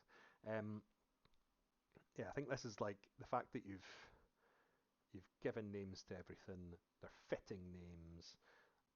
It's brilliant. Like I think that's the benchmark's kind of been set now in terms of what I'd like to see people doing at all events. If you've got, obviously you don't have to. Like it's not. I'm not going to force someone into doing it, but and it's better than having like we did this up the road and we had someone they called their custodian shield captain Biggest Dickus, and I'm like, oh, that's not quite what we're going for. But like in terms of people that want to put the time and effort in, I like that. I think that's cool, and I think the fluff Bible, as you've put it, well, she's the worst for that in terms of the amount of stuff that he puts in, the effort he puts into his stuff. I think the next event will start bringing in prizes for that in terms of people that go above and beyond for their army list or whatever. Um, so that's going to be watch this space for that. Won't be like I think that's the way to be with this. I think that'll be the best way of encouraging that sort of behaviour. But again, like I say, don't take it to heart if you don't want to or you can't be arsed or it's not. Like I'm not bothered about winning painting prizes because I'm not a very good painter. It's just the same thing. It's just another element of the hobby that I'd like to try and encourage people to think about. So yeah, I think your list there will do all right, Chris. If the Falchion hits the target, that's up to you. So then we've got Lee, Lee's Raven Guard, another Pravian. It's a Pravian edition send off. He's put Vorax in this time as well. I think this is just again like Lee was joking today because someone mentioned the fact that he'd got all these Mark 6, and he's kind of like we almost need to give him a round of applause for being the one of the few people that bought an entire army of Mark 6 in resin, whether they're the actual units of the Raven Guard or whether they're just the resin kits. Because without his sacrifice, none of us would get plastic Mark 6 down the line. So fair play to Lee. It has that sort of fitting snipery like combi plasmas, but recon squads. He's only put bolters on them, right enough, actually. Do they come with bolters? I mean, anyway, you guys will know better than me. They must do because he's got a sniper rifle squad in there as well. So he's going to be relying quite heavily on his. He's got a Lord of War suborbital wing of Kraken Penetrator armed dual lightnings. He's going to be relying on them a lot because he doesn't have a lot of anti-tank. But in his defence, there's not a lot of anti-air on the Traitor side, so he's got a Fire Raptor and 2 Lightnings. Should be alright with him, zipping about doing stuff, but he's going to have to live long enough for them to come in, or he's going to be in a little bit of bother. But I think Strike Captain Mon does something with your reserves. There's a weird bell ringing in the back of my head. So I think he'll be alright with this list, and probably have quite a laugh. And he's got rid of his Thunderhawk, which lasted for one event. So yeah, he's retired the Thunderhawk already, which is a shame because he put all that effort into getting it ready. But this list will be alright. And I should have a good time running it. And I like seeing someone using a Lord of War not for just one big meaty monster thing as well, which is good. Then this is the one that's like Jack just brings some out there stuff. Like a very strange combination that he likes to find in his lists. It's quite similar to Gary's, which is just the sea of black and silver walking across the board. But he's gone for lots of rapiers. He's got his Medusan Immortal core, more of them than Gary has. He's got bloody 80 of them, which is interesting. I'm not even sure how those points add up, but he's got a lot of them. He's gone for 20 missile launchers with flak missiles, but he's not saying all that. There's a lot of bodies, like lots and lots of bodies, but there's no flyer. There's no Lord of War. I wonder. It'd be interesting as well how he's gonna. Is that all Timor's getting binned as well? I think it's gonna be like an interesting wee list this because it looks almost inoffensive in terms of, well, there's not a lot of high power strength stuff. There's not a lot of like there's no D weapon or anything like that. But I've just got a feeling this list is just going to be impossible to kill, and he's just going to walk across the board getting peppered with shots, and he's just going to be laughing about it. So this could be quite a good wee list to play against, I think. Oh, there we go. You need to tell me, Chris. You'll know better than me. Now, I've copy pasted these directly across, so I'll be leaving it to you and Gary to tell me if I'm wrong. But I will highlight one and I will double check that after this, because that's worth having a wee look at. Does seem cheap though, so yeah, I'm with you if they seem a little bit cheap. And I think Welshie and Chris, you're kind of right in terms of the sort of gaming group. So it's some people really like it and some don't. No harm done if you don't. It might be, I don't know if Gary's still here. He'll probably know in terms of the playtest rules. Maybe there's been a mix-up in terms of what FAQ points he's using or not. But it looks like a battle scribe format, so we'd have thought they'd have come out of that.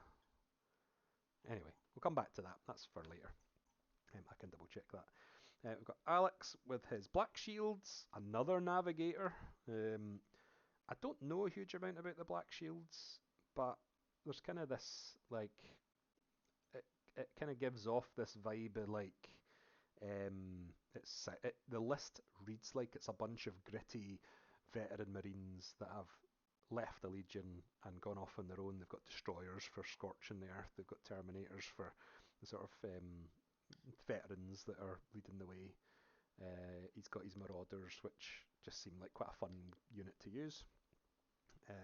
It kind of nothing too crazy stands out in it, and I kind of like that about the list.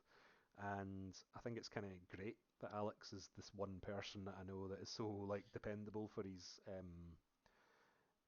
the black shieldness that he brings. He's got a Cestus Assault Ram in there as well, which will be a farewell tour for that. But like, there's nothing in there that's crazy, but it's really nice seeing someone who's kind of come up with their own theme and their own angle for their army. Yeah, I think it's going to be quite like I don't know if there's enough about it to know if there's something in there that's like a gotcha, but it's a nice solid army list. I think is the way I would describe this one. But if you know any more about Black Shields and want to tell me, then fire away, because we're on to the final list. So we've got Graham with his Dark Angels, another side switcher. The Warzone Heresy guys obviously fancy a certificate of this one. They're going out onto the other side. So I'm not super Dark Angel swatted up, because Book 9 kind of didn't really delve into the rules outside of that so much. But on paper, this just looks like a Scorched Earth, get off my planet kind of list, which is probably what he's going for, going by the amount of Dreadwing in there. The Termites get things where he wants them to be, with two of them. He's got a little bit of anti-air with a Deredio in there. He has rounded it off with a Typhon, so bit of a typhon off between Richard and Graham, and who can get the most kills. I think it's going to be a bit target priority against this, and it'll depend on how lucky he is with his termite to see how well he'll do over the weekend, I think. Um, but there's enough sort of, he's got a dependable armor 14. He's got the sort of Contemptor will be able to lend its hand to punching things. The Interruptors, I mean, the Plasma's great at short range, so I imagine both of them will be in the Termites, but I'm not sure. I think it's just quite a themed list around that kind of, like, if we can't have it, neither can you sort of thing. Like, I think that's quite a cool wee, like, it's the amount of destroyed ground is going to be unreal. Like, if it was a like if you actually had the ability to place all the sort of blast templates permanently on the board and craters and stuff, you just imagine after this army's walked across the battlefield, like, there's not many civilians left. The Dark Angels have done what they need to do. So you guys keep me right in terms of the Volkite. I'll read that after, if it seems right or not. Let me just double check. Alex is King Fluff. Yeah, I think that's fair enough. I think the concept, like when you've got Militia, Solar Auxilia, Mechanicum to an extent, like it gives you that little bit more leeway and freedom over if you were a Space Marine player. I think I'd agree with that. That's kind of like the top effort, sort of the bar set really high when you can say what you want, like you can make your own army name, blah blah blah blah, all that stuff. So I think that's fair enough. So this will be quite an interesting one as well. The Typhon, unfortunately for anyone, this is only Graham and Richard, you tend to get an extra tick in the filthy list for a Typhon just because they're so, like, they can do everything. But overall, it's a nice wee list. I think the Termites will be the gotcha in there, and I wouldn't be surprised to see it do quite well if he gets both of them in when he wants them to. So that is the list review. If you've got anything to add in the chat about those, it's great. Thank you very much for the sort of double check as we've been going through that as well, because that's helpful for me to have a wee thing. That's this weekend's job, is to go through it and have a proper look. I will turn this off, go back to having a look at my ugly mug. Oh, I'm frozen. Been stuck like that for ages. Am I back moving again? There we go, I'm moving. So, in terms of those lists, it's interesting, the sort of, it's maybe not, it's always been different at events. There's not been someone, obviously there's some people bringing the same lists, that's a stupid thing to say, but I mean in terms of the sort of overall picture, we've gone from being very Spartan heavy to there's not that many in this one, so I don't really follow if people have just given it as one last, like, hooray, it's time to get random stuff out because I might not get the chance again down the line. So it's been interesting going through those lists and seeing those. Don't get many Titans at these lists. I'm surprised there's not more Warhounds at events, but maybe people just don't want to bring them along. But if you've got one and you want to bring a Warhound, then bring it along in November if you're allowed. Or not November, we'll get on to that. So in terms of the event, I'm not going to go into huge detail because the feedback was generally not to bring, don't give the missions away, don't give the pairings away, was something that was asked to do. So I've covered some of it in the event packs, but people have not been reading them by the looks of it.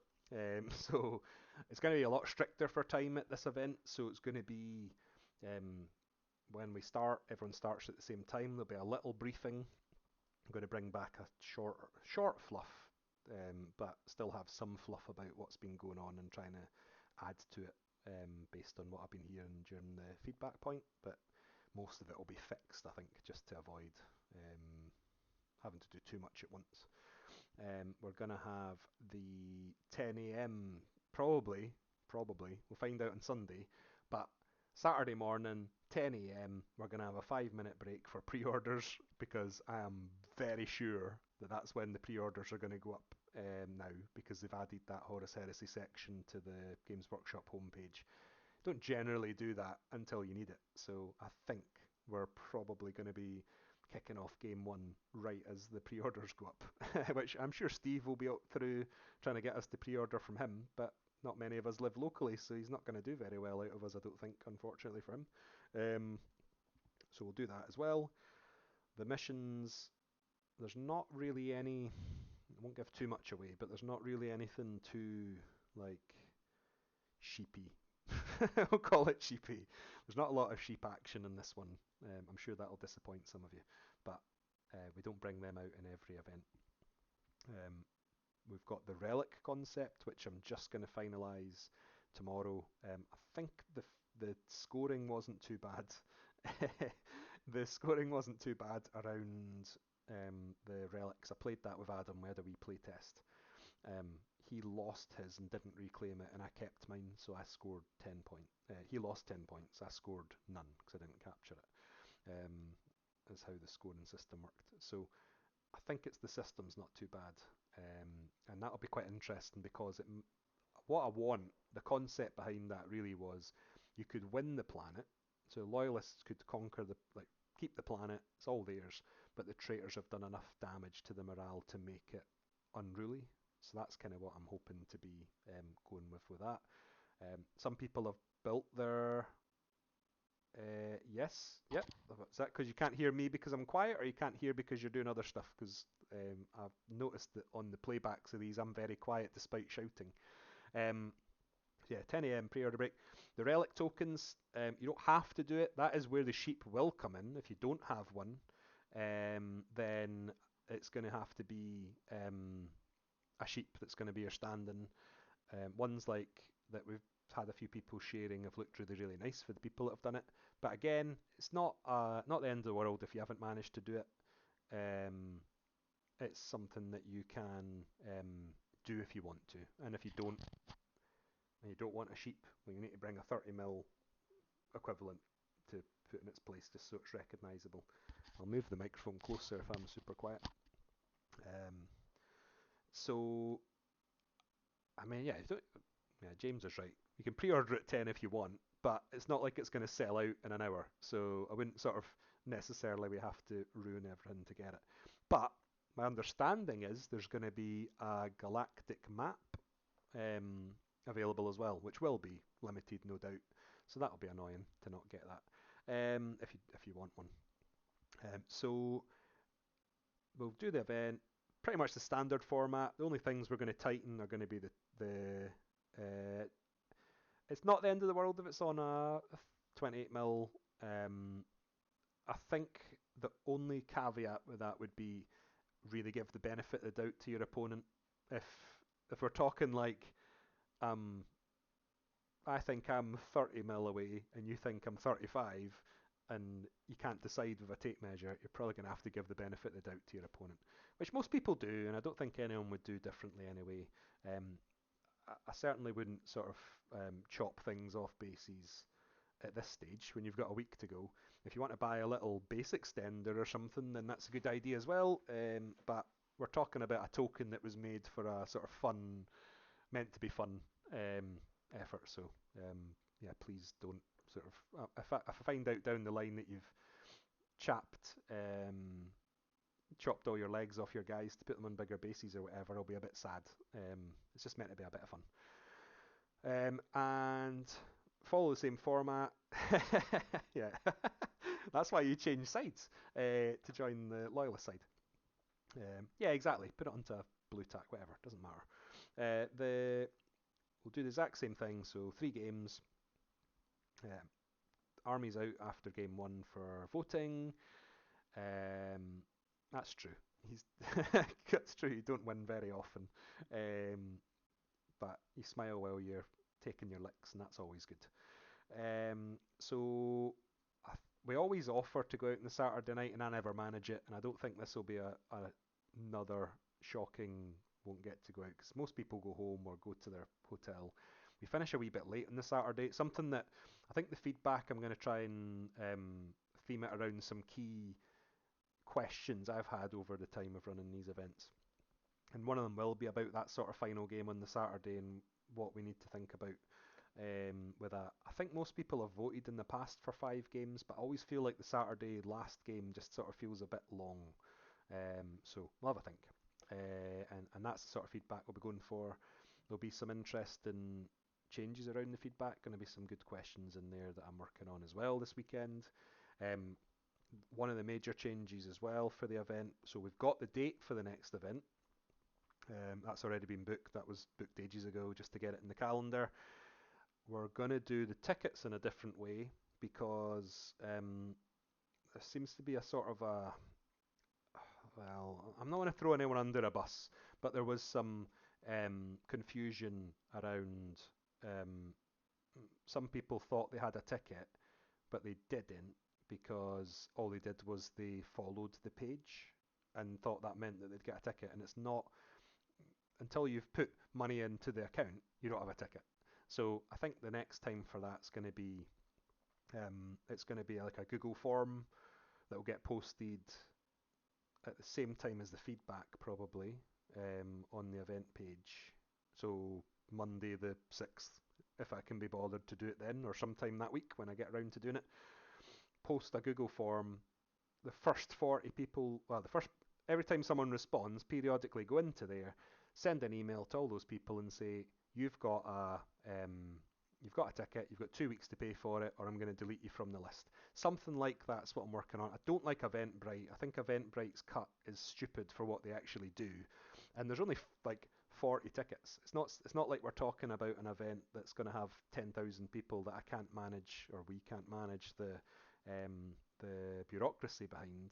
So I'm loath to give them money for doing fuck all because they're not really doing anything. It's not that hard to organise it. It's just people message and say they didn't understand the sort of, oh, I didn't know I didn't have a ticket, or I didn't know tickets were on sale, that sort of stuff. So I think I'm going to have a very clear, like, you fill out the form, you put your email address in, and then every week I'll remember to check that and send an email that just says, congratulations, you've got a spot, here's how you pay. Something like that. I think that's where, without giving away money as a percentage for nothing. So it needs to be a bit redone because I'm getting a bit. That's one of the, I would say, and Chris, you're probably in the same boat. It's one of the frustrations about event organising is having to disappoint people, or people who like don't get back to you about stuff. Like there was one person who I thought wasn't coming until randomly an email came in with their army list, and I'd been sort of chasing them saying, you've bought a ticket, but are you coming? Because you haven't really responded to anything, and I just randomly got the army list, so I was like, okay, I guess you're coming then. So it's a bit just working out how the communication could be a bit better on our side to fix as well. But like, it's kind of, it's interesting because I don't know where else to share it because we've kind of got the heresy.scot account, there's the heresy.scot group, and there's the Instagram, and then there's the event page itself, and we kind of usually use a combination of them. So it's interesting, that one, because I need to crack it because it's something that I don't like to disappoint people, and I don't. We're lucky that we sell out, but it's kind of sad if someone thought they were getting a ticket or whatever and haven't managed to get it. So something that we could do better as well. So we gather the feedback. So watch that space for that. We've got the AT event as well. It's bad timing being the week before the Warzone Heresy one, but can't be helped. I think it's pretty obvious now with Common Ground Games that it just fills up so quickly now. With where it is in the country, you can't hang about. So getting the dates in the diary makes sense for us and you guys and all that to get events organised as quick as we can. And it's be nice to get folk up here, but not everyone plays AT. So it's we knew it was a bit of a venture into the unknown, we'll call it, because we don't know who's interested in AT and would travel, and who would have come if we'd done it in Stirling. So we thought we'd take the chance of just trying it up here. Very welcome to Inverness. It's beautiful at this time of year. It's been absolutely pissing it down, which is doesn't really actually um, doesn't actually um, like rain very often up here, but it's been absolutely lashing it down, and then today it's gone beautiful. So if you want to come up and see what Inverness is like, please do. Weekend event, is that the? It's not the same weekend, is it? I thought we were. Are we the 1st of October and you're the 7th? No, eighth. Or is it the same weekend? Um, anyway, it doesn't. It's not getting dates in the diary is probably the hardest part of event organising anyway, because you're so reliant on a venue that you have to just take the ones you're offered. It's a bit of a that's probably, I would say, if anyone is interested in event organising, it's hard as fuck. It's really really hard because you get offered like three, and you think, I'll just take that one then. And I've had ones with Common Ground Games where I've asked him on the Friday, and he's been like, "Yeah, it's cool." And then I've gone back on the Saturday and said, "Yeah, yeah, can I have that one then?" And he's gone, "Oh, sorry, someone's come overnight and taken it." And we're talking like a message at 6 o'clock on Friday night, and someone has beat me to the punch by Saturday at like 10 in the morning. So it's like it is. It's not personal, and I'm not saying that to you, Chris. I'm saying that just generally to people. I know there's people, whether it's James has had this issue as well. Um, where it just doesn't fall your way. Like Callum's in that boat as well. Callum needs, like, sometimes it feels like he needs a really good luck, bit of luck to get to come to an event. It's not malicious, I swear. It's just the way that the dates fall. Um, yeah, I think it's tricky in terms of getting things in the diary, and then the sort of potluck of probably having an event on pre-order weekend. In some ways, that's really funny, and yay, we're picked the perfect weekend to tell first edition to piss off. But equally, if we'd randomly picked 3 weeks later, we could have had the first event of the new edition. Although I probably really not want that, because it's I don't want to be first, because I don't want to have to deal with all the questions and all the FAQ stuff. Let someone else deal with that, and we'll pick up the pieces later in the year. So that's definitely not one I want to be first up on that. But we're trying to do more stuff up here as well. So I'm kind of just rambling and chatting, which is nice. We'll probably move to the Discord fairly soon. But in terms of just trying stuff, like we're trying to do some stuff up here. I know most of you come from. It's not like we're talking to people who only live around the central belt. A lot of you come from down south, and well, everything's down south from Inverness, but a lot of you come from further south than Stirling, and the thought of adding the extra on for the trip up north is not ideal, but we're going to try and do a bit more stuff. And I need to be a bit better at going to stuff. Like it's very hypocritical of me to be saying, come up north, and I don't come down enough as well. So I'm very self-conscious of that, and aware that I need to well, if ScotRail fix the trains, I'll come down. But I don't think that'll be for a while. But it's just that sort of, the A9 is such a drag to drive. I think that's the problem, that it just kind of puts me off doing stuff. But it's lovely coming north, I swear. No, but I think collectively as a community, this new edition is a chance to really try and just crack it. We've got a great group of people. Just going through all those lists, it's a group of people that I would enjoy playing games against. We don't have any real bangers in our community or that come to our events, which take that as a big compliment, everybody. It's going to be like, I think it's key, new edition, that we absolutely nail it and we make just the biggest success of it if we can. And yeah, it's going to have problems, and it's going to have rules that are a bit questionable, and it's going to be a bit tedious to deal with some of that. But we all play with that kind of spirit. You can see those lists. Like, some of those lists are so fitting and thematic for the armies they're trying to be. I just don't have concerns that our community can't cope with it. I don't think there's going to be any major falling out or issues, and I'm really pleased with that because I think it shows we've kind of curated the community to be like kind. Mail the gatekeeping or hail the gatekeeping. Um, yeah, but gatekeep super hard. It's not. I don't know. Like maybe we have, and I'm just oblivious to it.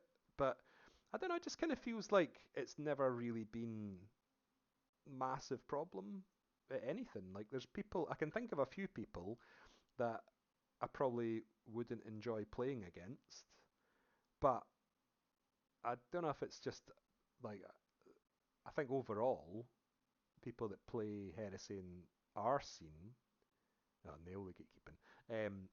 I think people that play the Heresy here are like, just on it. Like, and I think that's a great thing. Like, maybe not be saying that when I'm running 6 Kratoses and absolutely vaporizing you off the board, but I just think it's sort of we make these jokes about being manky, and I'm not convinced that many people are manky. And we make jokes about people being like Toady, like Richard, but I'm not convinced he is that bad. I can say that now because he's not here. But I just think there's a kind of um, an aspect to the hobby that we kind of all get. So I don't think it's a problem. I don't think it is. I don't have those concerns, and I think that's going to be really motivational. And it's how do we make it that positive spin, and whether that means people are willing to come up to Inverness, or whether we get in our car and drive south and do stuff. Like I think that's where we need to get a bit more upbeat, happy, whatever you want to call it. I don't know. Um, yeah, I think that's right. I think you kind of like people that um, like smash you, smash you. Like people don't really talk like that. I think probably because we're all middle aged. Like we're all in our 30s mostly. Um, and I think that's where people would probably be like, if someone was doing that across the board from you, your face would say it all. You'd just be like, "What's wrong with you?" Like it's just a game. Like it doesn't really matter. Um, yeah, so it's I don't know. I've kind of rambled on about it, but I just don't have those concerns. Like I don't think we have the problem in um, in the spirit of what we're trying to achieve, and I don't think there's going to be like. I think it's going to be exciting what's coming. I think it's looking like we're going to get all these plastic bloody models that we've been crying about. I've bloody wasted all my money. You can all thank me for getting plastic Sakarans. I've got 5 of the fuckers over there that are in resin. It's my sacrifice has made you guys get them in plastic now, you jammy gits. Um, yeah, I think like again you've kind of nailed it with that, Chris, around the like only the most miserable bastard could be upset at getting a new edition. Like it's been a fairly stale rule set for a long time, and we are due this. This is our reward. We've hunkered down. We've lived through longer than the heresy actually spanned for. We've gone through an edition of a rule book. It's time for a new one, and I don't think there's anything in there that's particularly crazy. The leaks are coming out probably tonight. Actually, I should have finished this stream early so I could go and refresh a page because there's a reasonable chance that quite a lot of the Legion rules in the published book are going to leak tonight. So if I find any, I'll chuck them up. Try and not get myself in trouble, but keep an eye on the groups because I think a few of them are going to be leaking over the next over this weekend probably. Um, so yeah, I think that's probably rambled on enough about events and stuff. And this is quite an interesting format. I've actually been able to see the chat coming in, so I've quite liked that. And I think that's going to be. I think we've kind of finished with saying it's optimistic, and I think the some attention's better than no attention. Finished not perfect is my mantra for painting, so why is it not my mantra for life? Hobbying life. So I don't think we have to worry too much. So what I'll do while I did post it earlier, you're under no obligation to do this, of course. Um, I will copy and paste yet again. Oops. Oh no, I've made myself disappear now. There you go. paste the Discord again. I'll go on there for a wee chat because it's still fairly early actually. It's not taken as long to go through those as I thought. Um, we'll go. I'll go in there. I'll get something to drink because I can tell my throat is starting to dry up a little bit from talking non-stop. If you want to have a chat for a wee bit, that'd be nice. Can hear your thoughts about some of the things I've talked about. You can slag people off about their lists without being recorded and put on YouTube later. And I'll get that up tomorrow probably for people to see. And yeah, I think it's not a Saturday, is it? Oh, you mean in terms of the YouTube? I was like, uh-oh, have I lost a day? I took 2 days off work because Rachel's away, so I was enjoying my peace and quiet, and I've lost all sense of time. If somehow you're listening to that, Rachel, I miss you lots, love you lots. Anyway, so get onto there for a wee bit if you want to, and I'll look forward to speaking to some of you. What we'll probably do is I might do a little live thing from my phone on the actual day, but I'm not going to promise that. There'll be lots of photos taken, and then we'll do another one of these. We're kind of getting to the end of these streams, to be honest. I think these are. I quite like doing the. No comment, Welshie. Getting like I think they've been great during lockdown. But I'd quite like to, if I ever clear. Thank you, none of you, for mentioning the state of this fucking table, by the way. If I ever get that cleared off in game again, I'd quite like to do some live stream games, but I don't think the monthly streams as necessary now. We're kind of getting out of, well, we're not out of COVID because lots of people I know are getting it, but we're at the stage of being forced to live with it. So we'll try and get a bit more of a different type of content maybe rather than just talking about the game. But that's for feedback and future things as well. So I'll probably speak to you on the Discord. I'll stop talking and saying goodbye and actually say goodbye. Thanks very much for joining in. Look forward to seeing you all next weekend and making the most of this.